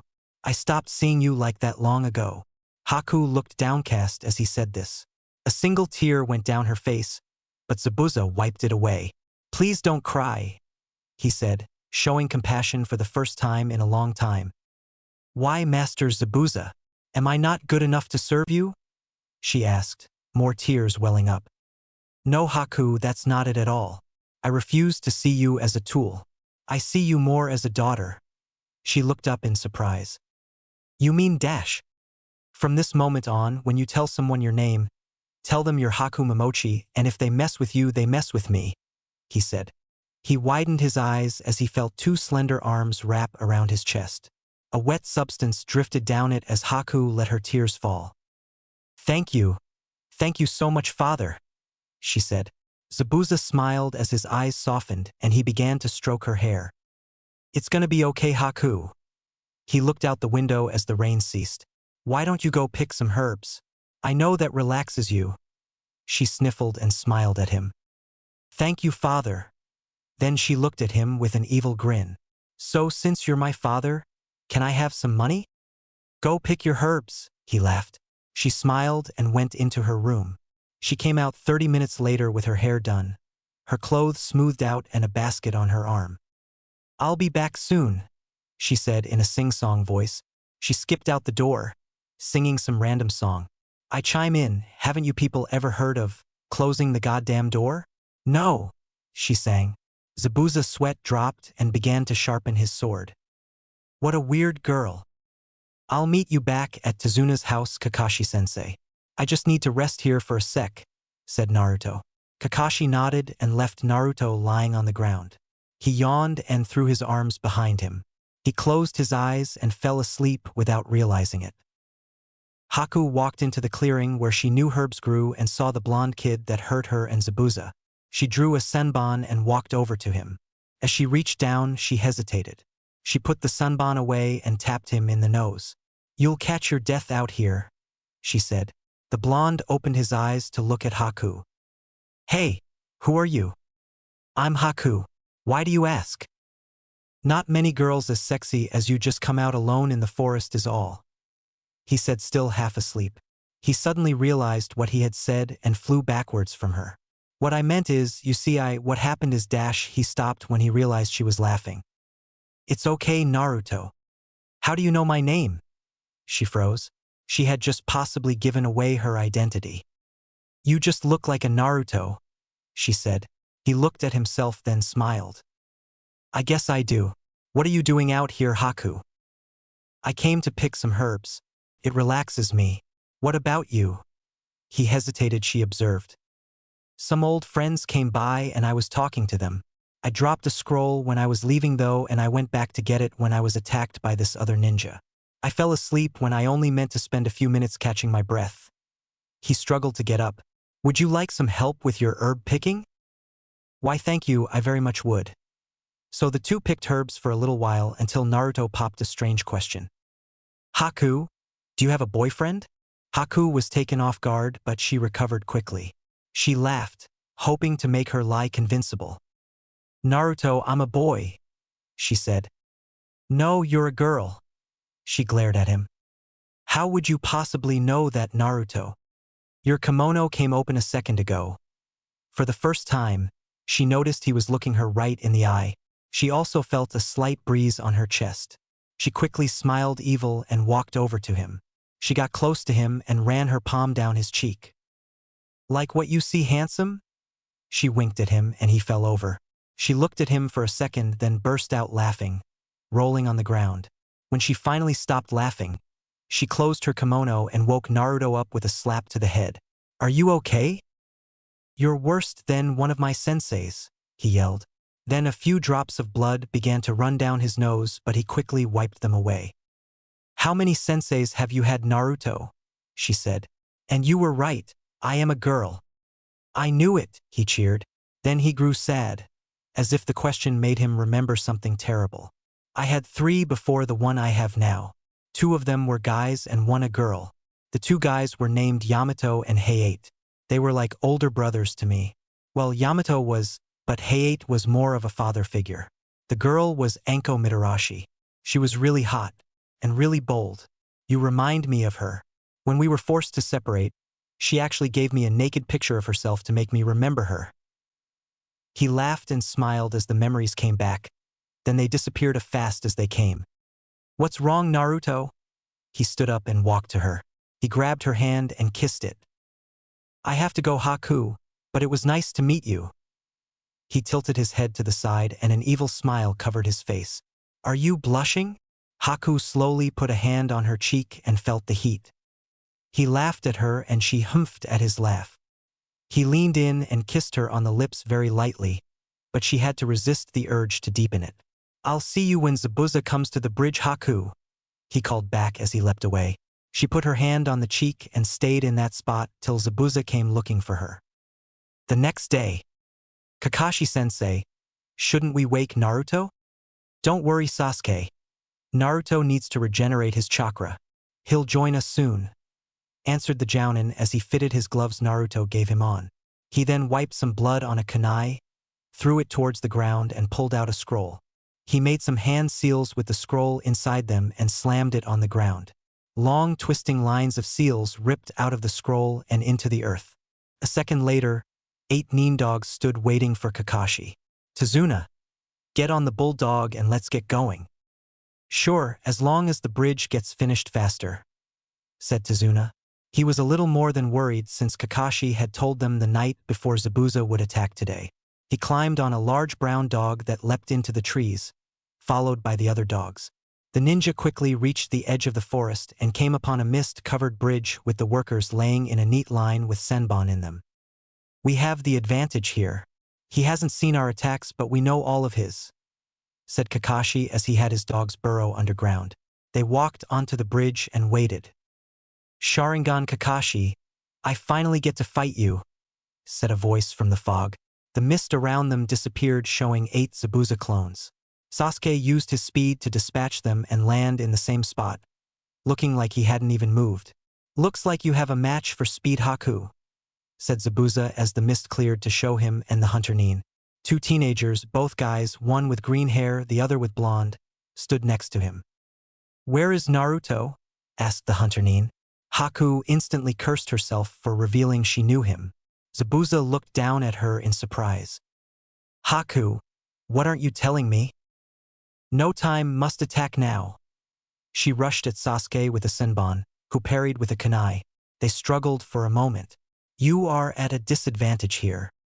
"How so?" "For one, you can't use one of your hands. And 2, we're surrounded by water."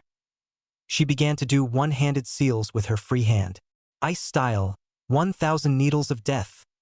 The water around them floated up into the air, forming small but sharp needles. They flew at Sasuke, who didn't move. Haku had jumped away and looked in shock as the needles landed and Sasuke exploded into smoke. Fire style, fireball jutsu. Haku back flipped over the large ball of blue fire that instantly disappeared when she dodged it. Sasuke appeared behind her and threw a kick, but she jammed a senbon in it. "Damn. Almost had her in my lion's barrage." "Yes, I know he didn't get it till the Chunin exams, but still, I gave it to him." He pulled the senbon out as Haku began to do more one-handed seals. "No more kidding around. Ice style. Demon ice mirrors." Water from the air and ocean floated around Sasuke and Haku as a dome of flat icy mirrors formed. Sasuke pulled out his flaming windmill shuriken and filled it to the brim with chakra. He threw it at the mirror. Haku went in as white fire formed around it, crashed into a mirror and bounced off. He caught it and looked at the slowly healing scratch going through it. He growled and took his chakra back from the shuriken. "You're strong, but I won't lose to you," he proclaimed.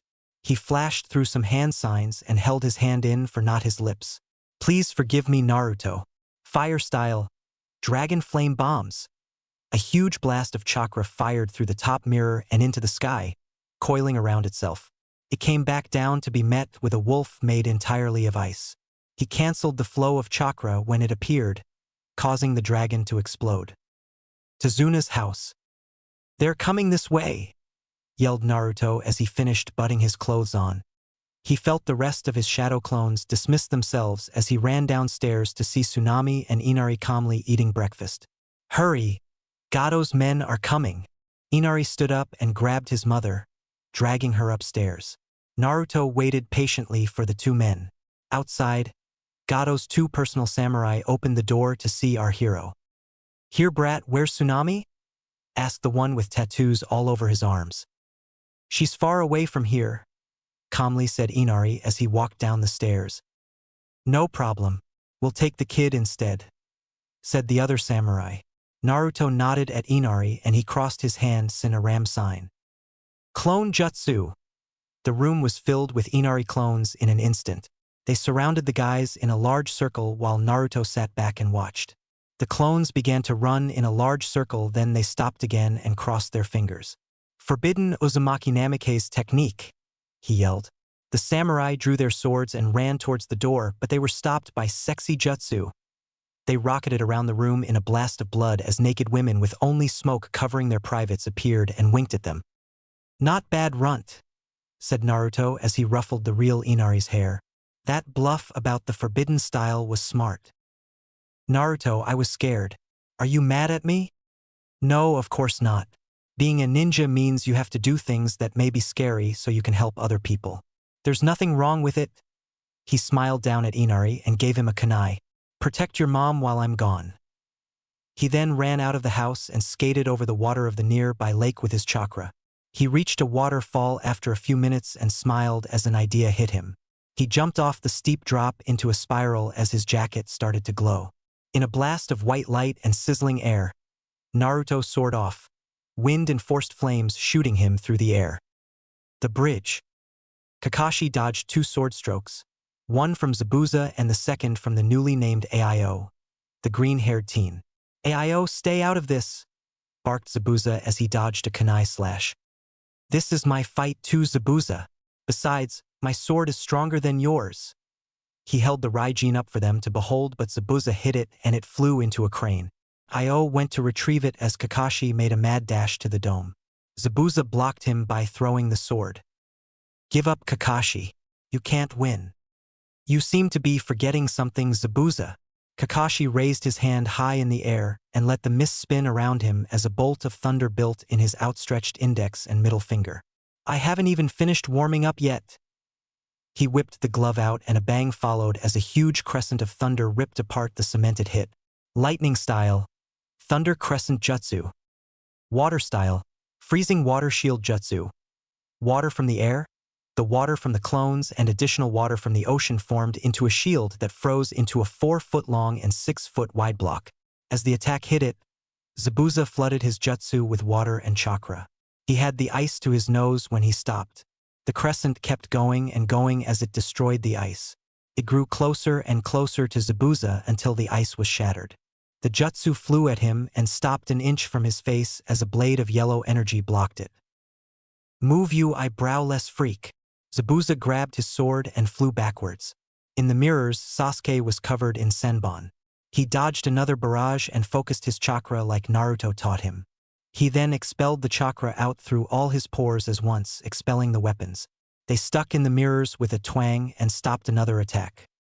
Up in the air, the blonde teen, now named Deidara, and Sai battled it out on birds. Sai sent his drawing birds and beasts while Deidara blew them up. They circled each other a few times before continuing the process. In the sky, Naruto dropped to the ground halfway through the forest. He raced forward at top speed. As a face seemed to come out of the tree, he remembered how he had come across the two extra entities in his mind. Flashback. Naruto sat meditating in the training ground, his senseis doing the same around him. He slowly sunk into his mindscape to visit the Kyuubi. What he was met with surprised him. The last time he had been here as a small child, it was nothing but a damp sewer. Now it was divided. In the center was a large mansion with an elaborate gate, which guarded a yard filled with snow-topped trees and shrubbery. Next to this was the sewer and its large gate. On the other side of the mansion, the left side, the landscape became a desert with a large cyclone spinning madly. And across from the sewer was a large field of geysers and volcanoes. "Naruto, please come in," said a female voice. He turned and saw the most beautiful girl he had ever seen. She had long fiery hair, a silk dark green kimono, and was at least a D-cup. "Who are you?" She laughed at him and grabbed his hand. making him blush and move his cloak over his middle lower section. I'm Kyuubi silly. But Kyuubi has this evil demonic voice. That's only in my demon form. This is my human form. And I know what your next question is going to be, so don't say it. What would I ask then? He said. You were going to ask why I wasn't a girl. I don't know why you humans all think demons have to be males. The only guy is the Yamato Orochi. And the Kaku, but he's kinda weird.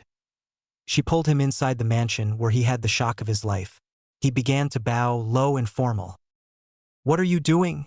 Said Kyuubi, from right between his legs. He hopped back in surprise and she laughed when he hit her left. She got up and walked over to the man sitting in an armchair on the right side of a fireplace. Kyuubi, get of me. Do I have to? Yes, he yelled. She fell on the floor and crossed her arms in disappointment. Naruto gazed at the two men before him. The one on the right had long white spiky hair and stood in blue armor with a headplate like Yamato's on. He was the Naidame Hokage and his great-great-grand uncle. The man sitting in the chair center of the fire wore red armor and had long black hair that went down his back. He was the Shodame, the master of tree-style technique. You seem surprised, Naruto, said the Naidame. Well, I didn't exactly wake up this morning and say, I'm gonna go meet the spirits of two dead Hokages today, you know. What are you doing here anyway? The Shinigami placed us here to guide you and help you, answered the Shodame. He also told us to instruct you in something only a Jinchuriki can learn. And what's that? Said Naruto, holding in his sudden excitement. Kyuubi stood up and sat down in the chair on the far left of the fire. It's called Hanyu form. It turns you into a half-demon of whatever element type you use. You have 4. Water from Naidame, earth from Shodame, and fire from me. You though have an incredibly strong wind affinity. We will teach you how to use some of our techniques as well as unlock each of your 4 Hanyu forms. First for you to learn is the signature move of the Kitsune clan, Foxfire style. End flashback. He raced faster through the trees until a large line of jagged spikes shot up and tried to impale him. He used his jacket to float up and noticed they were made of jewels. Damn, it's Akira again. I have to be careful. My chakra is low since I used the shortcut.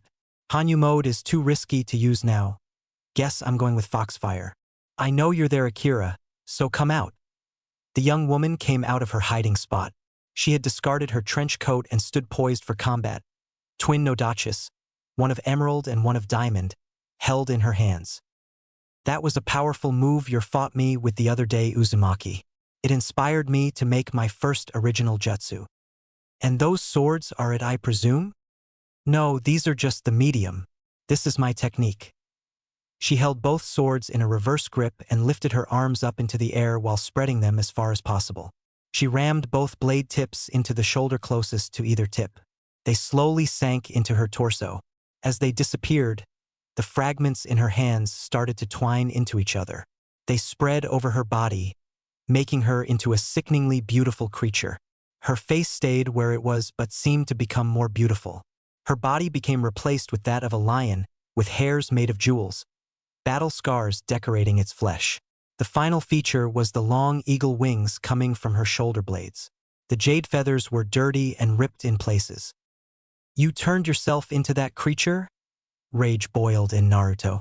Kyuubi fed him memories of a similar beast holding her hostage and sucking off her chakra when she was only 4 tails of power. She ended up using the highest power of Foxfire, Amaterasu Chi, on it by accident. This in turn made her a 7-tailed beast, but at a great cost. 1,000 years later she wiped out the race except for a small child.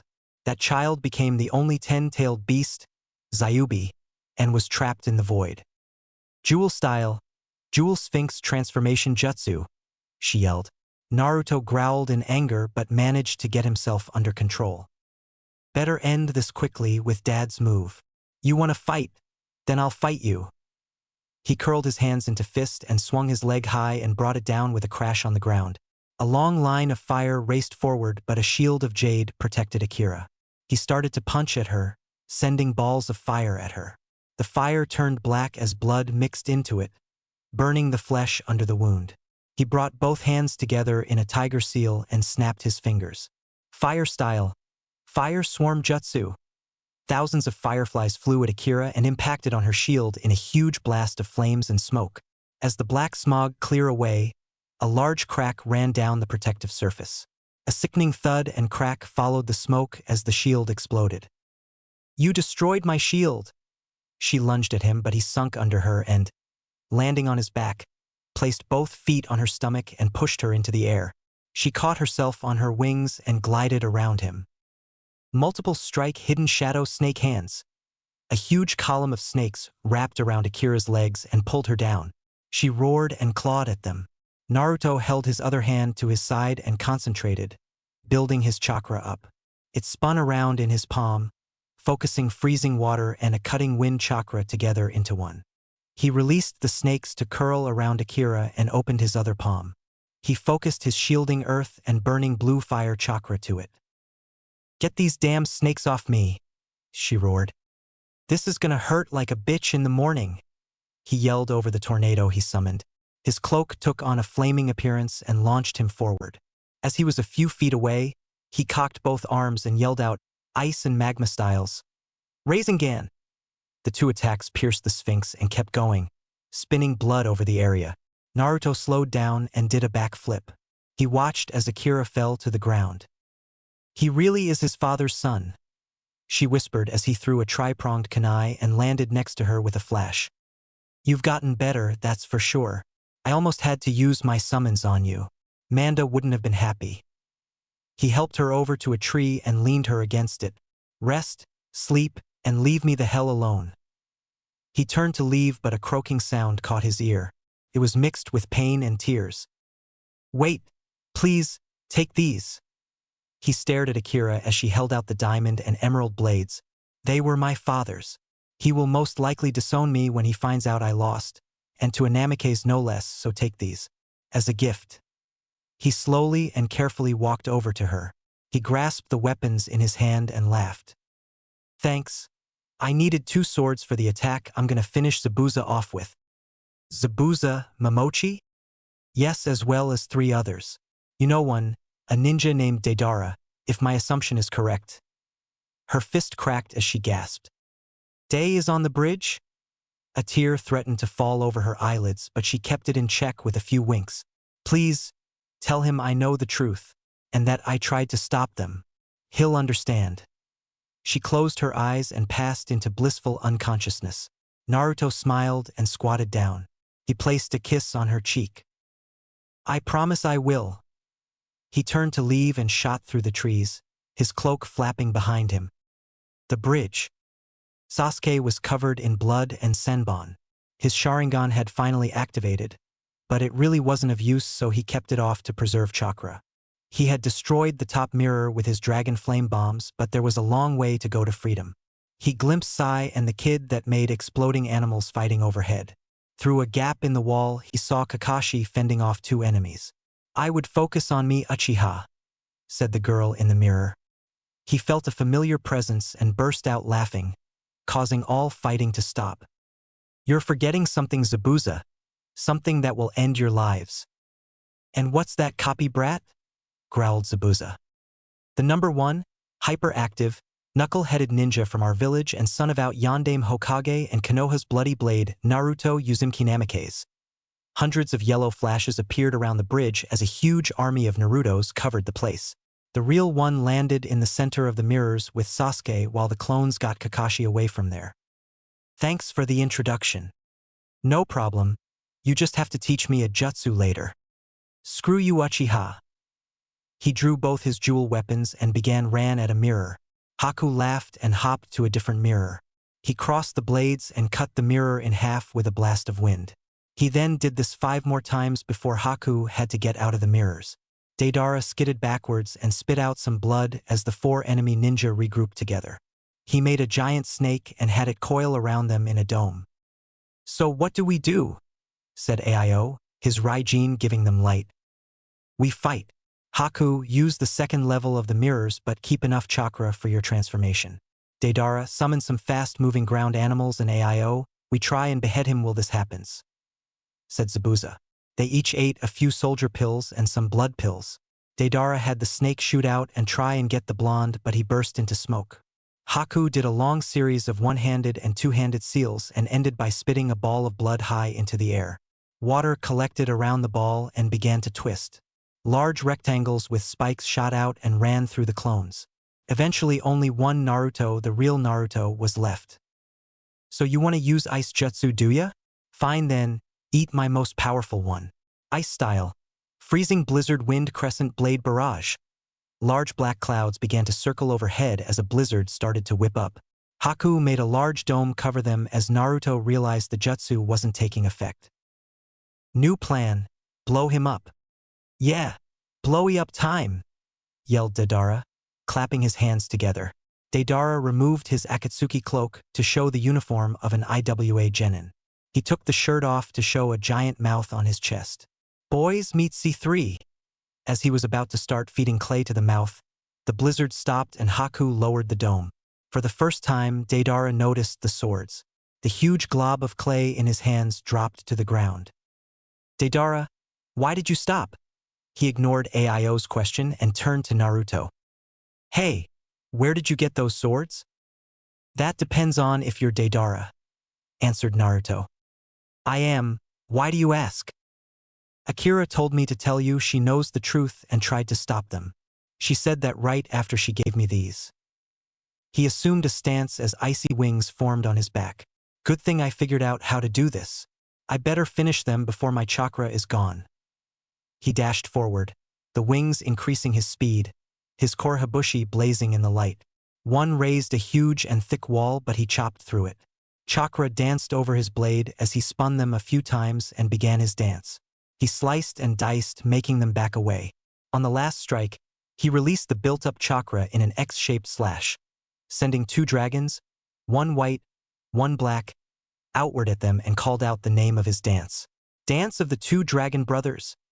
Blood from Zabuza and Aio and water from his exploding wings mixed in the air, making a beautiful, almost enchanting scene as the sun set. The once white mist was covered in blood, a bloody mist. Zabuza and Aio fell down on the ground, but Deidara and the Hunter-nin stayed standing, and he had a good explanation for that. Hanyu mode, level 1, said Deidara. He raised his lowered head to show slanted brown eyes and thick whisker marks. Dark and deeply curved claws came from his fingertips, and his hair grew brown with a long black streak. Mouths ran up his arms and stopped an inch from his shoulder. Hanyu mode, level 1. She raised her head and spread her arms wide, sending long wings made of a near-transparent material billowing back. Slanted sapphire eyes took the place of beautiful brown. An icy tail hung form behind him and claws formed over her fingers. So we want to go Hanyu, do we? Fine then. He closed his eyes for a moment, contacting his tenants. These guys are dangerous, but they can be defeated. I'm going to merge Kyuubi's fire element with Shodame's earth element to make magma. It should work. That's extremely pig-headed, but it just may work. Naruto smiled to himself as the transformation began.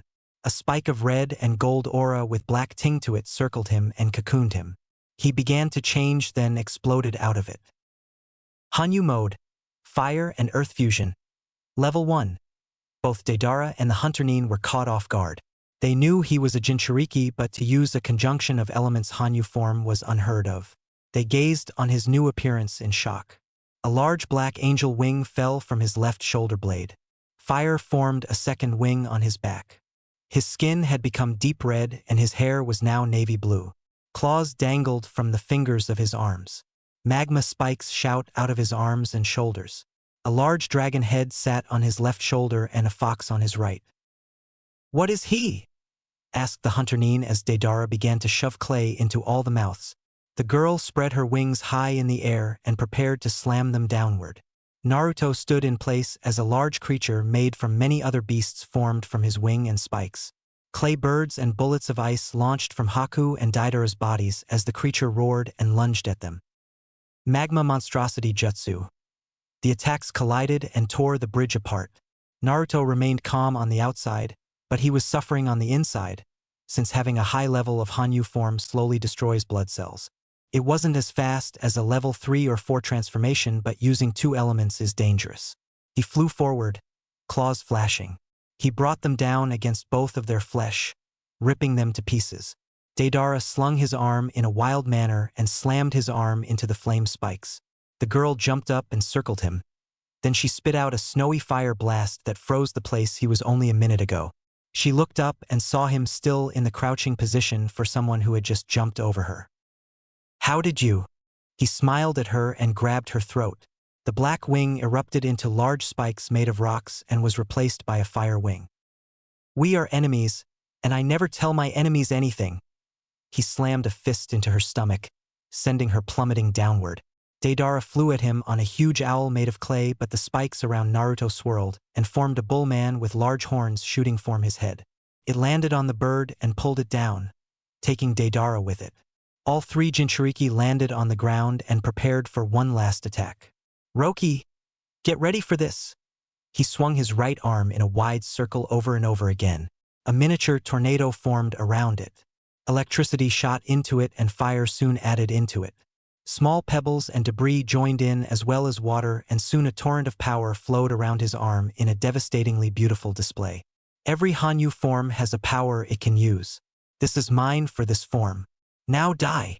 Naruto flew forward and slammed the fist into Deidara's chest. A large shield of rock started to break around his body until his whole body shattered, showing them he was just a rock clone. Naruto whipped around and kicked the real one. He looked at the two now human Jinchurikis and transformed himself. "Good job there, kid. You saved me a bunch of trouble." Every one of the Konoha ninja stared at the group of mercenaries Gato brought with him. The leader stood smiling at the front of the group. Naruto snarled, bearing fangs of polished white bone. He turned to Zabuza and Aio. "I know you two are awake, and I know Deidara and the Hunter Nin are still able to fight. If you don't want to die, you better help us." The four ninja got off of the ground and limped over to him. Naruto snatched Raijin from Aio and pulled out his Sanji gun and put it at the end where his sword wasn't. "Naruto, are you sure about this?" asked Kakashi. "Yeah, we can trust them. They aren't our enemies anymore." "Hey brat," said Zabuza. "I'm gotta ask, can we come back to Konoha with you guys? I'm tired of running and I don't want to put Haku through it anymore." Naruto simply smiled and nodded at him. The first guy in the mercs ran forward with a sword drawn. Sasuke rushed past Naruto and prepared to attack him, but a couple more guys came up and stabbed him. He hunched over for a moment before couching up black globs of blood. Naruto ran forward and killed the men with a quick slash from his weapon. He grabbed Sasuke's head and rested it on the ground carefully and tried to help. He pushed air into Sasuke's lungs, got rid of the blood and many other things, but nothing worked. "Naruto, please do me a favor. Tell me, who really killed my family?" Naruto wiped his eyes clean of tears and sniffled, but answered the question all the same. "His name is Madara Uchiha. He has achieved the most powerful form of the Sharingan, the eternal Manjikyu Sharingan. He is immortal and cannot be killed by time. The Shinigami assigned the Senju clan to kill him, and this is my mission now. But hold on, Sasuke. I'm gonna heal you." "No, Naruto, it's too late for me now. Please, tell Itachi. I'm sorry for the things I did to kill him." He closed his eyes one last time and turned his head, resting it. A smile lay on his face. "No, no, no, no, no, oh." A single pillar of red energy spiked high into the air. Naruto's pained scream could be heard throughout Wave Country. The air fizzled as a strange power awoke inside Naruto. Clouds spun around him as his sanity disappeared. A blast of wind blew Gato's men back. The pillar started to shrink, leaving a large hole in the bridge. Hovering over this hole was Naruto. His eyes had become hollow silver holes. Both hands hung open at his side. A small blast of wind went by and brought with it the smells of desert sand, decaying flesh and the feeling of scorching heat. In Naruto's mindscape, the Shodame and Nidame ran out of the house where Kyuubi waited to see what was happening. They gasped as the great Kyuubi no Kitsune was thrown to the side like a rag doll by a large cyclone as the desert part of Naruto's mind expanded. Kyuubi growled and jumped over to them, converting to her human form as she did so. Something triggered this. Naruto's wind affinity has increased to that of the Gobi, if not more. We have to restore order before he destroys everything he holds dear. Bridge. You bastards killed Sasuke. Now I'm gonna kill all of you. A tornado picked up round him, taking the blood of the men he just killed with it. He let out a mourning roar as he flew at them. He landed in the center of the group and spun in a full circle. The tornado exploded out at them as he roared, "Tornado Crescent Barrage." Half the men fell as Naruto pointed his index and middle finger together with his thumb up on both hands and pointed them to either side. Wind laser. A blast of compressed air in the shape of a 30-foot-long, 1-inch thick beam cut through the men that were around him. He exploded into smoke as he dashed past the rest of them. He landed in front of Gato and spun his Sanji gun over his head. Please, I'll give you anything. Money, women, cities, you name it," he pleaded. Blood flew in the air behind Naruto as the mercs dropped dead on the ground. "You know what I want?" He cracked his knuckles and placed the tip of the Raijin against Gato's leg, shocking him. He screamed in pain as his nerve system was screwed over. "I want Sasuke back, and you can't do that. So I'll have to be content with torturing you until I feel you have suffered as much as he and I have." He spun his weapon around and slammed it into Gato's leg, cutting halfway through it. Then he fired a wind laser through his left shoulder. Please spare me. This is the PIN number for all the money I have and the deeds to waive. You can have them, but please leave me alone." Naruto took the piece of paper and wrapped it around a kunai that he threw at Tezuna's feet. "You are going to hell no matter what, so let's get this over with." He opened his mouth and began making hand signs. "Wind style, drilling air bullet." He slammed a first into his stomach, and a blast of wind took off Gato's arm and a small portion of the shore. It is the signature move of the Shikaku for a reason. "August, my arm." Naruto growled and backed up for a moment. "I was hoping that would kill you, but I know this next move sure as hell will." He bit his thumb on his left hand and with a flash of hand signs punched the ground. A huge summoning seal spread around them. Summoning style. Snakes? Manda! With a huge blast of smoke, a large purple and black snake rose up with Naruto standing on his snout. "Who are you, kid?" Roki slid out of his sleeve and circled up around him. "Oh, so you're the Naruto I was told of. Fine. Then you should know I demand 100 sacrifices for being summoned." Naruto looked at him for a second before slamming the Raijin all the way in, the handle and all, Manda's snout. The snake hissed and squirmed as electricity coursed through the sensitive skin covering his back. Roki slithered down to his throat and bit him there. He wasn't strong enough to kill Manda, but he put him in pain. "Roki, return to me." The snake appeared by his side in a flash as he pulled the Raijin out. "You little bastard. How dare you do that to me?" Naruto raised the Sanji gun again and Manda flinched. "I'm gonna say this once and only once. The other summoners may have accepted those terms, but I will not. I can make you eternal life, an incredibly miserable one if I choose. Now then, you see the midget down on the ground?" A slight feeling of going up and down was his answer. "I want you to slowly bite his remaining arm off while using your tail to break his legs. Slowly and painfully." Manda's eyes gleamed and he laughed, an evil, maniacal kind of laugh. "I like you, kid. I haven't been allowed to play with my food for a long time." The snake lowered his head so Naruto could get off and began the torture process. When the task was finished, Naruto had Manda inject him with a poison to numb any pain he would feel. Then the snake opened the man up with his fang. The heart was beating fast as Manda used his tongue to pull out the liver and swallow it. Then Naruto cut open the flesh, hiding the kidneys, and let Manda eat those. He made sure to heal Gato enough to keep him alive though. Once Gato no longer had a rib cage, liver, kidneys, a small intestine, a large intestine, left lung, and had had his stomach ripped out with a set of tweezers, Naruto backed away and spun the staff around him. "This is for Sasuke, you bastard. Demon Fox style. Foxfire. Ghost Fire Cyclone."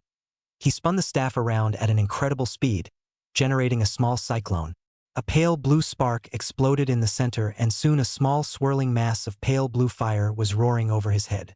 Naruto stopped spinning the staff and tricycle kicked it into Gato's head, burning everything from the neck up off. Manda ate the flying head with a small snap and looked at Naruto in a pleading way. "Finish the job, Manda." "Finally!" He slammed his head into the bridge and swallowed the torso of Gato right as the villagers arrived. Manda looked at them quickly and a gleam came into his eye. Manda, they are innocent, Gato was not. I just wanted him to rot in hell in eternal pain.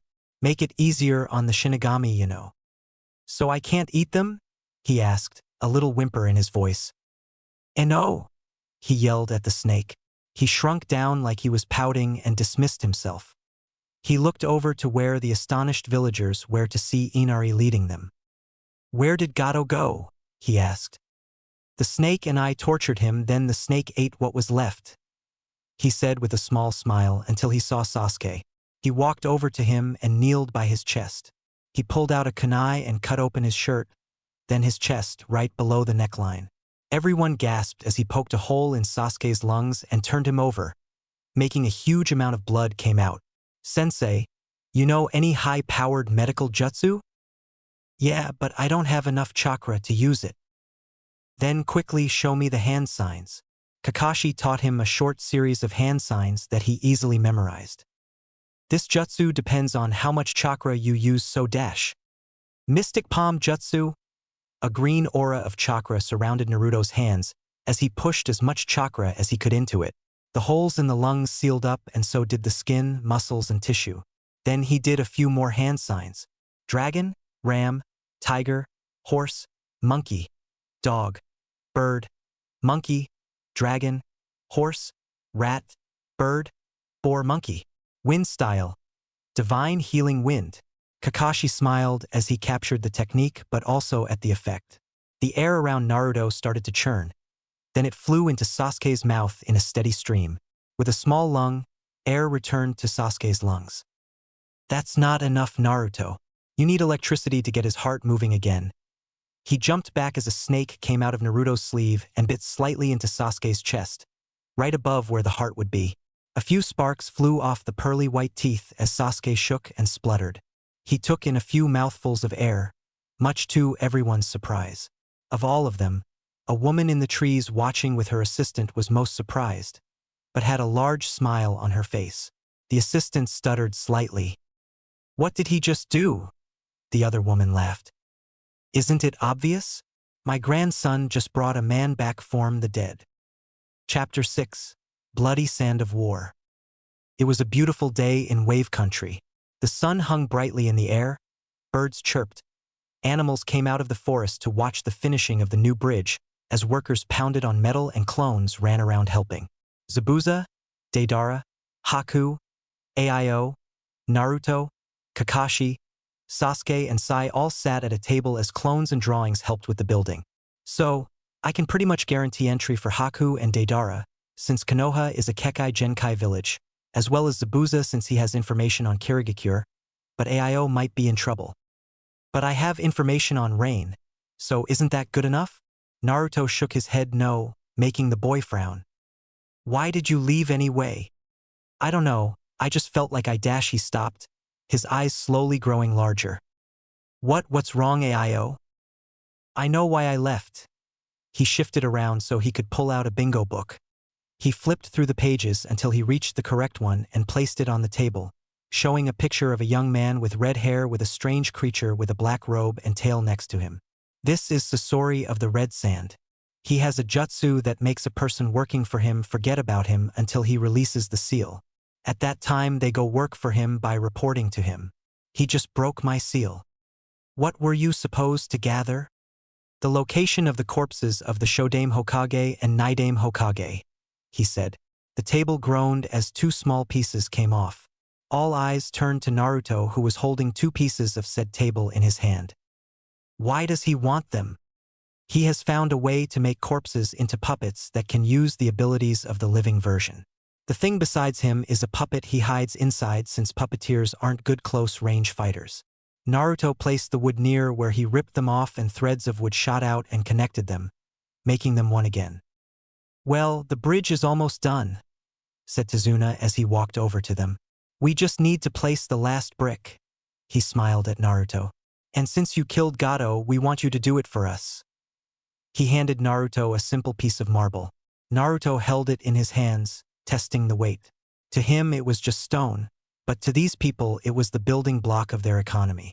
It would stop their spiral of poverty. He stood up and walked over to where a perfect slot for the stone waited. He carefully placed it in as the sun set. The village had come to help, so they were all gathered around him. They all cheered, but he had one last thing to do. He, Sasuke, and Kakashi, the last two with Sharingans activated, did a set of hand signs and shot huge blasts of fire into the air, causing a beautiful explosion to appear. Fire style, fireworks jutsu, he said, a happy tone filling his voice. He never really had figured out why the old man had taught that to him, but he realized he had expected him to save someone or something and be celebrated. That sly old bastard, he said before he was dragged off by the crowd into a field where a celebration was being held. The next morning, Naruto and his group of people reached the end of the bridge and waved goodbye. He thought it fitting they should be the first ones to use it. He smiled as his clones carried 4 large bags filled with the S-rank pay the villagers gave them in thanks for killing Gato. He has surprised Gato had that much money and still had so much left after that.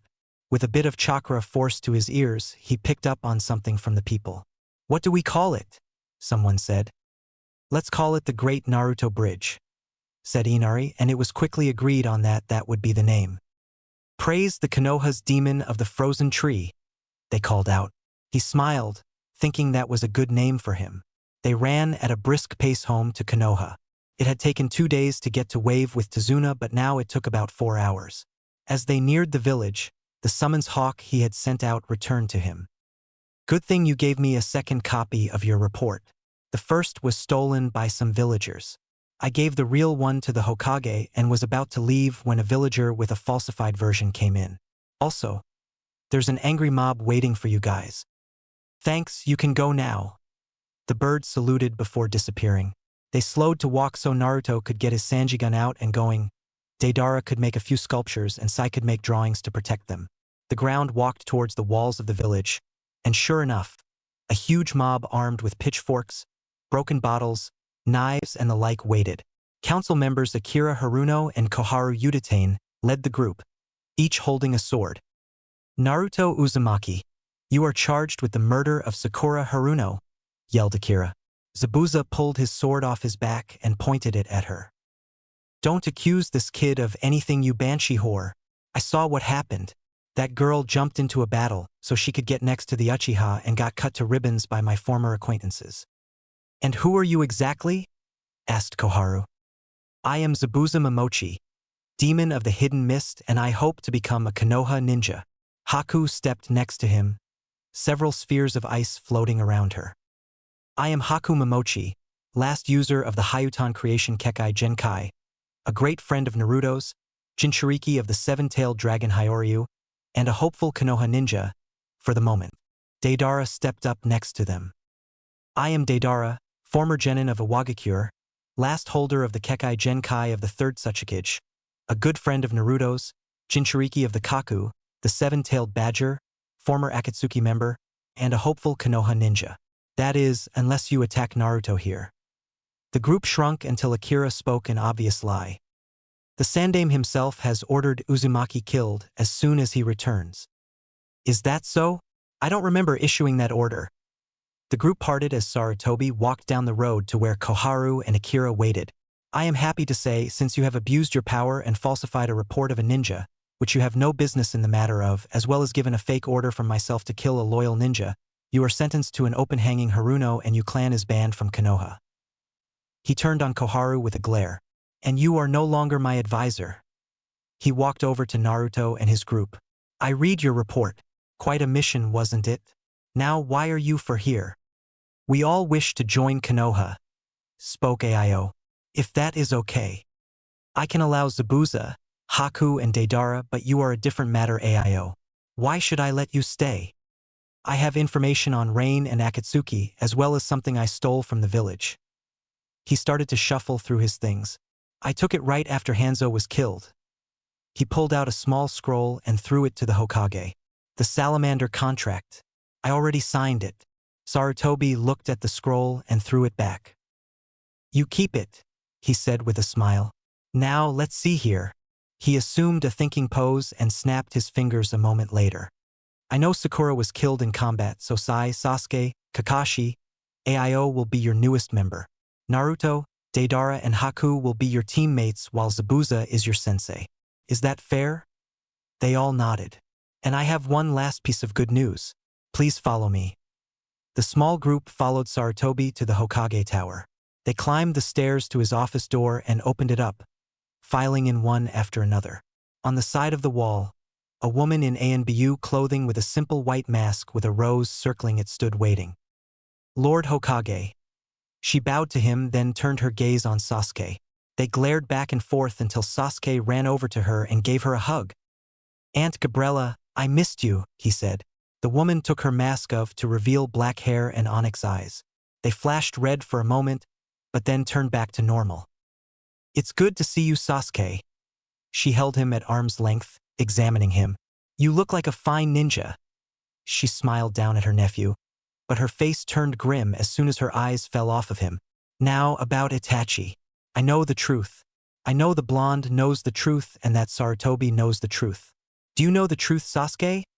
He looked at her quizzically until Naruto's words on the bridge came to him. Yes, I recently learned the truth. Good. Then I can skip the explanation and go straight to the training I will be giving you. She turned to Kakashi. If I remember correctly, you promised you would teach your sensei's son. He pushed his jaw up a little, wiping the astonishment mostly from his face. Gabriella, I thought you died in the massacre. He walked unsteadily towards her and grabbed her on each shoulder. She shrugged his hands off and backed away. I was on a 5-year-long mission. And don't look at me like that. I told you the engagement is off. Come on, Sasuke. I need to check on a few things. Kakashi fell to the ground on his knees, his headband and mask getting soaked from tears flowing from his eyes. He took them off and let the tears roll. When he finally stopped, Sarutobi put a comforting hand on his shoulder. Kakashi looked up at him and the smile that adorned his face. It made him feel a little better. The old man gasped and let go of Kakashi. What is something wrong? Haku handed him a small mirror. He stared at himself in astonishment. Is this some sort of trick mirror? Haku shook her head. Naruto was the first to break the 5-minute silence that followed. You just achieved the Manjikyu Sharingan. Silence filled the air as everyone looked at the eye. The color was still red, but instead of a ring with Tomo on it, 3 black marks that looked like scythe blades connected at the center spun around. Kakashi, please go home and rest, before you get too tired, suggested the Sandaime. Kakashi sleepily nodded and walked out of the tower, too tired to shun Shin away. The rest of the group soon left. Sai went to his own home, but Aio, Deidara, Haku and Zabuza came home with Naruto. They each placed what few belongings they had away in a room while Naruto took the master bedroom. A week later, Naruto and Haku were walking down the street when Deidara ran up to them. Hey guys, how's it going? It's okay. How's the training going day? Asked Haku. Oh, it's great. I contacted the Kaku and he's been teaching me some really cool earth jutsu. What about you? I was given a big stack of medical jutsu from the Sandaime. He is really nice to me. He's also a pervert, said Naruto. You put 2 and 2 together. Haku hit him on the back of the head. He glared at her for a moment until he realized she was blushing and started laugh. She growled at him. Naruto, ever had a sunbon in your dick? He gulped as she pulled out 6 very sharp, very shiny-looking senbon needles. He apologized and they continued to walk. As they passed an alleyway, Naruto saw a kid in a cat outfit and a bundle he assumed held a puppet since the guy had a sand headband holding Konohamaru, the kid he had met on his last birthday thanks to the Sandaime with a fist curled back. This'll teach you to bump into me. Before he could do anything, a clicking noise caught his ear and his puppet, Crow, wrapped its arms around him. What the hell is this? He struggled, only for the grip to get harder. This is a slight punishment for nearly punching the grandson of the Sandaime in the middle of the village, surrounded by ANBU, when you are supposed to be allies with us. He managed to turn his head to see a blonde kid with a long black cloak with silver clouds sealing his cloak into a scroll. His outfit consisted of a light navy blue trench coat, like Dante's from Devil May Cry 3, with 2 swords, one on either side, strapped to the inside of the material. On his left hand was a white bracelet made of 3 pieces held together by small links with 2 charms hanging from it, and a black armband in the shape of a snake on his right arm. He also had a red shirt on with black ANBU pants and steel-toed boots. "Who the hell are you? Take a look." He turned around to show embroidered golden words on his trench coat, spelling out, "Konoha's Demon of the Frozen Tree," in bold letters. "I am Naruto Uzumaki Namikaze, heir of the clans Namikaze, the clan of the 4th Hokage, Uzumaki, the greatest swordsman clan in history, and Senju, the clans of the 1st and 2nd Hokages." The kid gulped, hoping his female teammate could save him. She reached for her giant fan, but a girl with 100 needles made of ice and a blonde boy with hands in his mouth topped her. "Not a smart move," said the girl. The boy sent one of the clay birds flying around him into the air, and the girl hit it with a needle. "Katsu!" The bird exploded, leaving only smoke. "Kankuro Temari, you are both a disgrace to our village." All eyes turned to a boy with red hair and the kanji for love scratched into his left temple that carried a gourd on his back. He was hanging upside down on a tree branch. Naruto snapped and a hand of wood reached out and grabbed the kid. A wall of sand had tried to stop it, but the wood simple turned to small pieces and rejoined on the other side. "Who are you?" asked Haku. The kid's answer was to uncork his gourd completely and destroy the branch. He sand Shunshin down to the ground in front of them. "I am Gaara of the desert." "That's not what she meant," said Naruto as his eyes flashed red, Haku's pale blue, and Deidara's deep blue. "We want to know your other name." "I see," he said, looking them over. "Shikaku no Ichibi. And you three are?" "I am Naruto Uzumaki, Kyuubi no Kitsune. I am Haku Momochi, Hyoryu no Shichibi. I am Deidara, Kaku no Shichibi." Temari and Kankuro were in shock, for Jinchurikis surrounded them. If these three were like Gaara, they were screwed. "You're an insomniac," said Naruto out of the blue.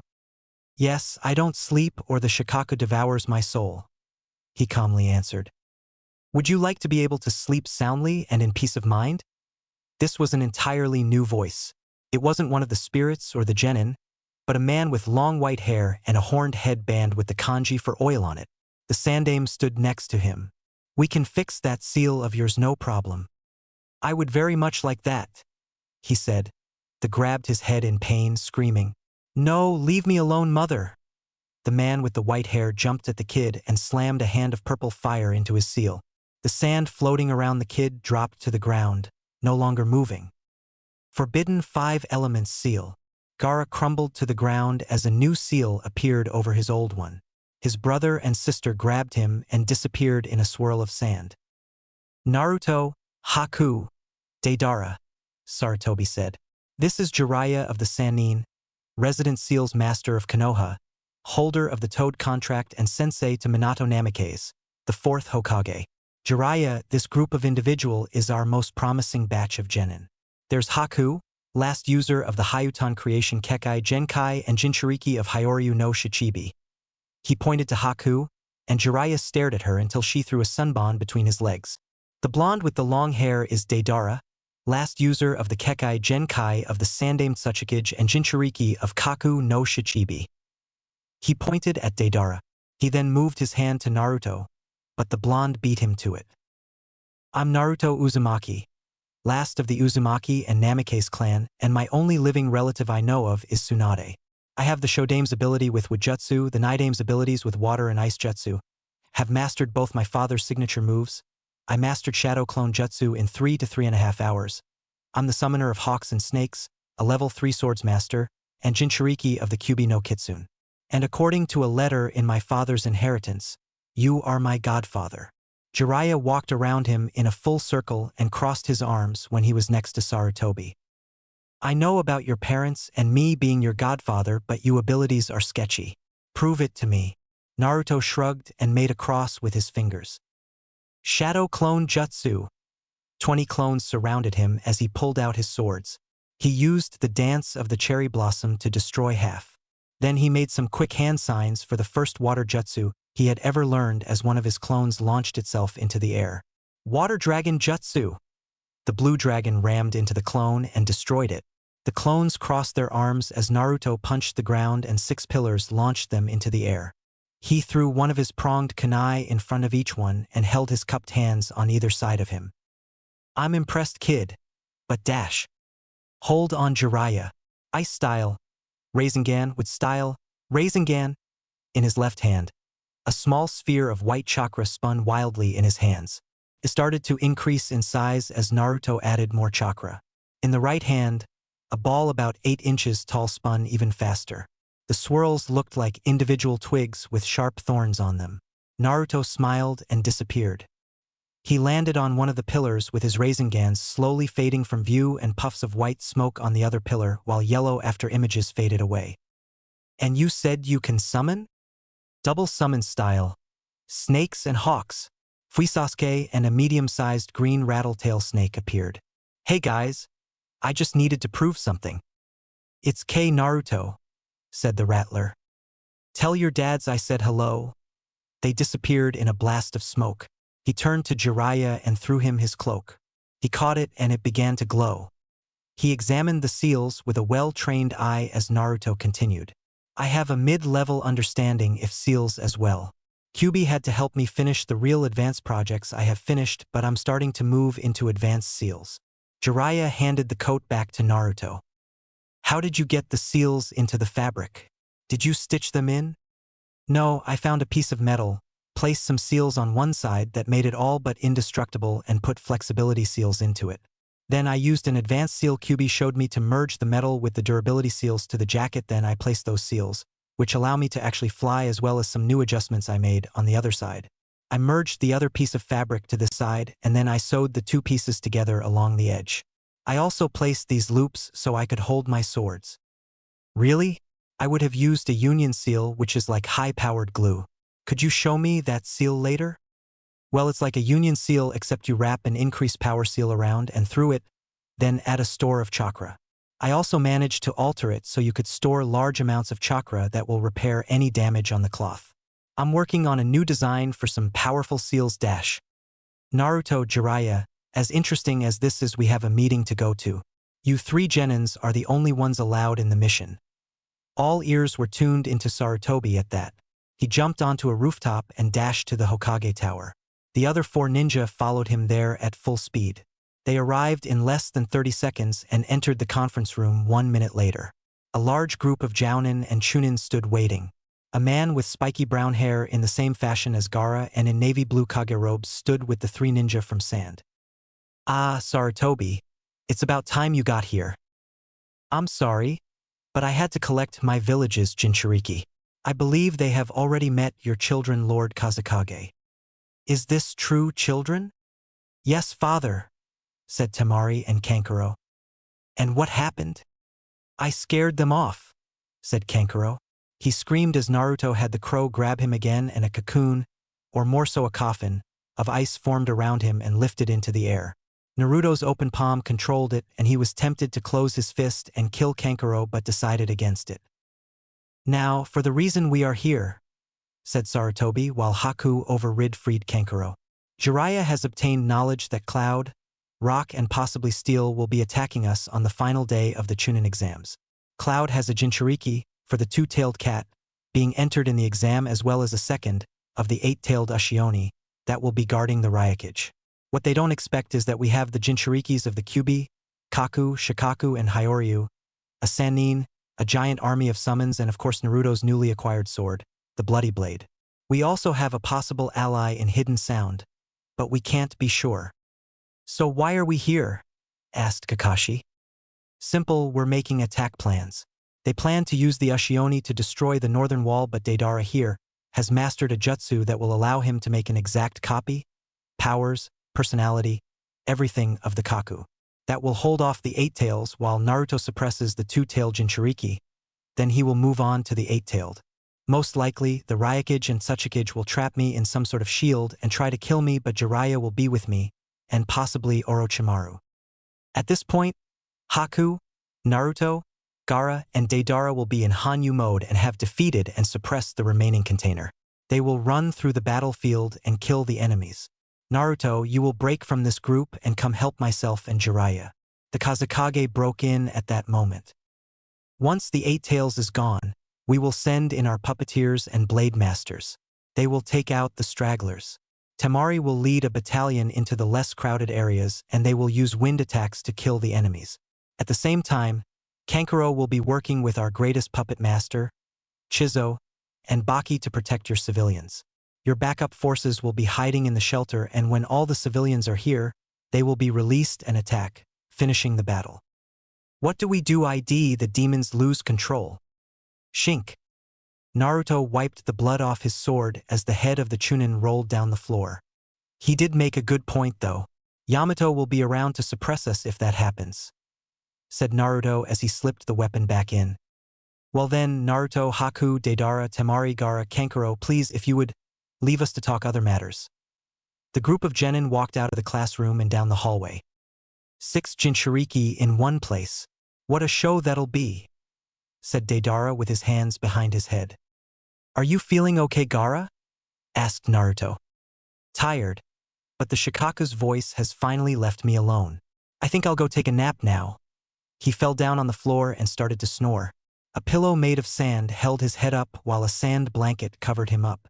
A teddy bear came out of the gourd with a pop, and Gaara started to snuggle with it. Kankuro and Temari jumped away to hide while Team Demon, as they had started to call themselves, sweat dropped at their fellow Jinchuriki's behavior. His siblings came back out slowly and eventually realized there was no danger. Don't worry, he just has to catch up on a few years of sleep. Wake him up in a couple of hours and we'll hopefully have the preparations to completely fix his seal ready. They very slowly nodded to him.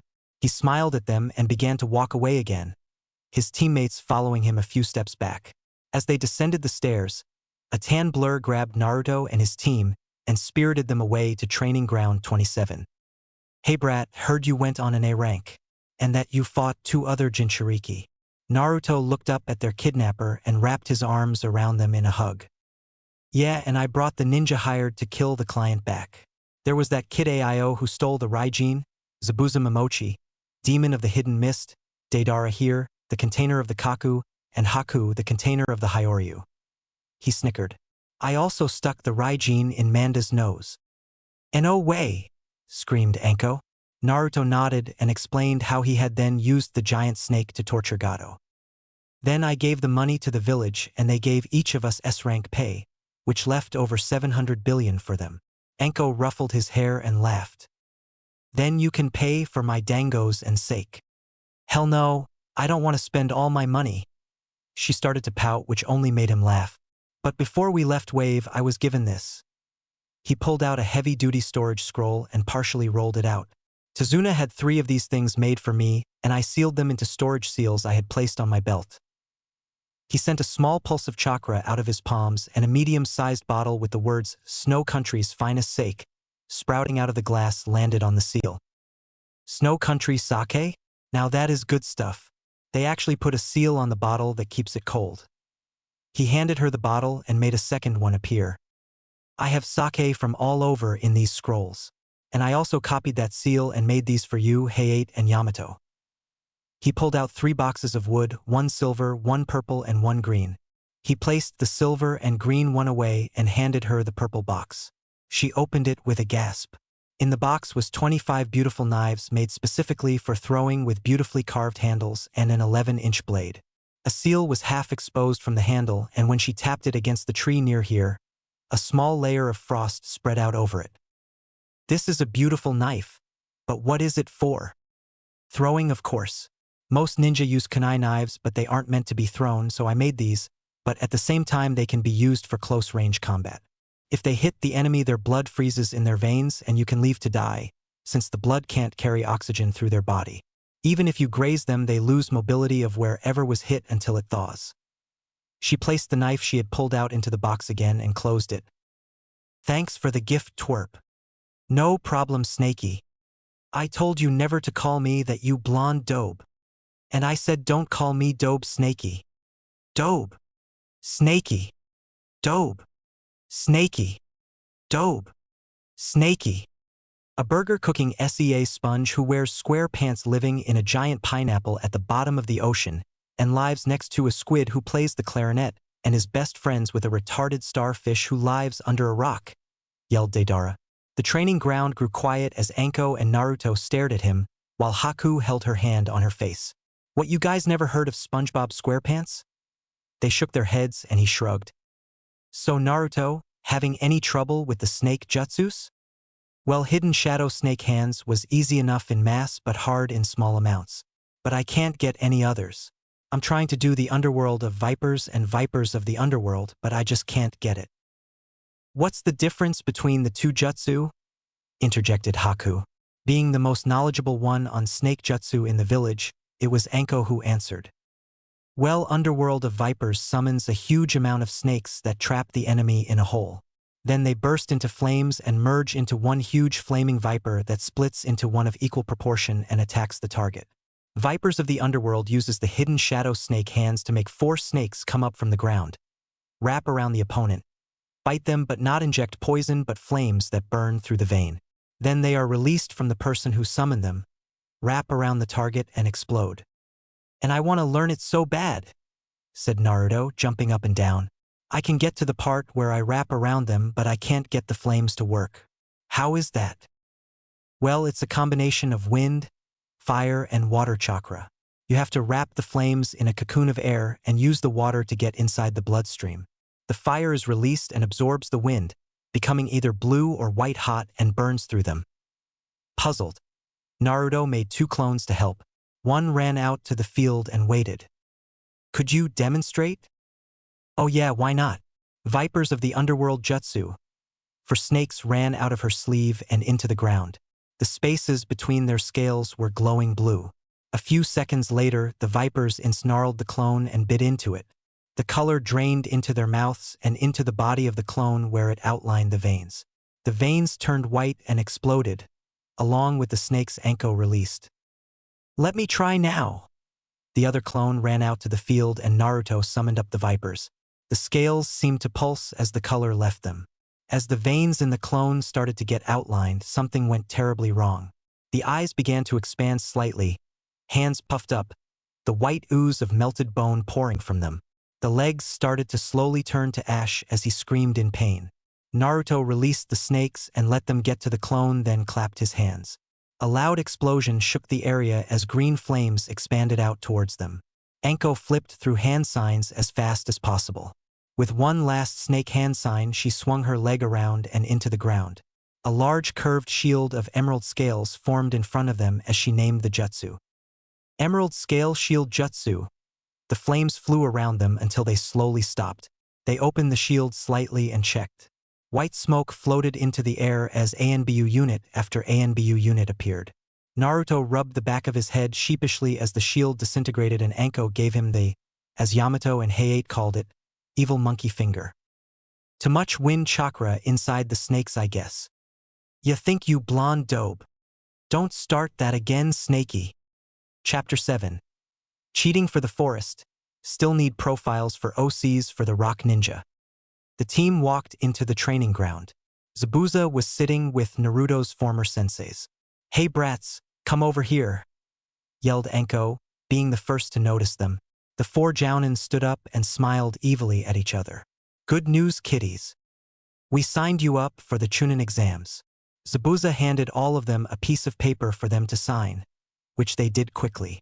Meet in room 301 by noon tomorrow at the academy. Is that it? Asked Haku. Hayate laughed as Zabuza shook his head. We have no doubt you 3 will become Chunin and possibly special Jounin. So we will begin doing something very special, said Anko evilly. Quit scaring them, Anko. Anko pouted at Hayate. What we need you to do is create your own move. First decide what kind of move you want it to be. We'll walk you through it from there. The field descended into silence as the 3 contemplated their new jutsu. Let's see, I am mostly a mid-range specialist with close-range capabilities. I think I'll make a wind jutsu and a water jutsu. The wind jutsu can be a close range while the water jutsu is the mid-range move, but what would they do? I got it. Naruto smiled as his ideas came together. Naruto is our close ranger specialist with his shadow clones, Deidara has long range, and I am a mid-range specialist, but Naruto has that down as well. I know I have an affinity to water, so I think the jutsu I was asking father about before we attacked could work. Haku put the final spin on her jutsu as Deidara paced back and forth.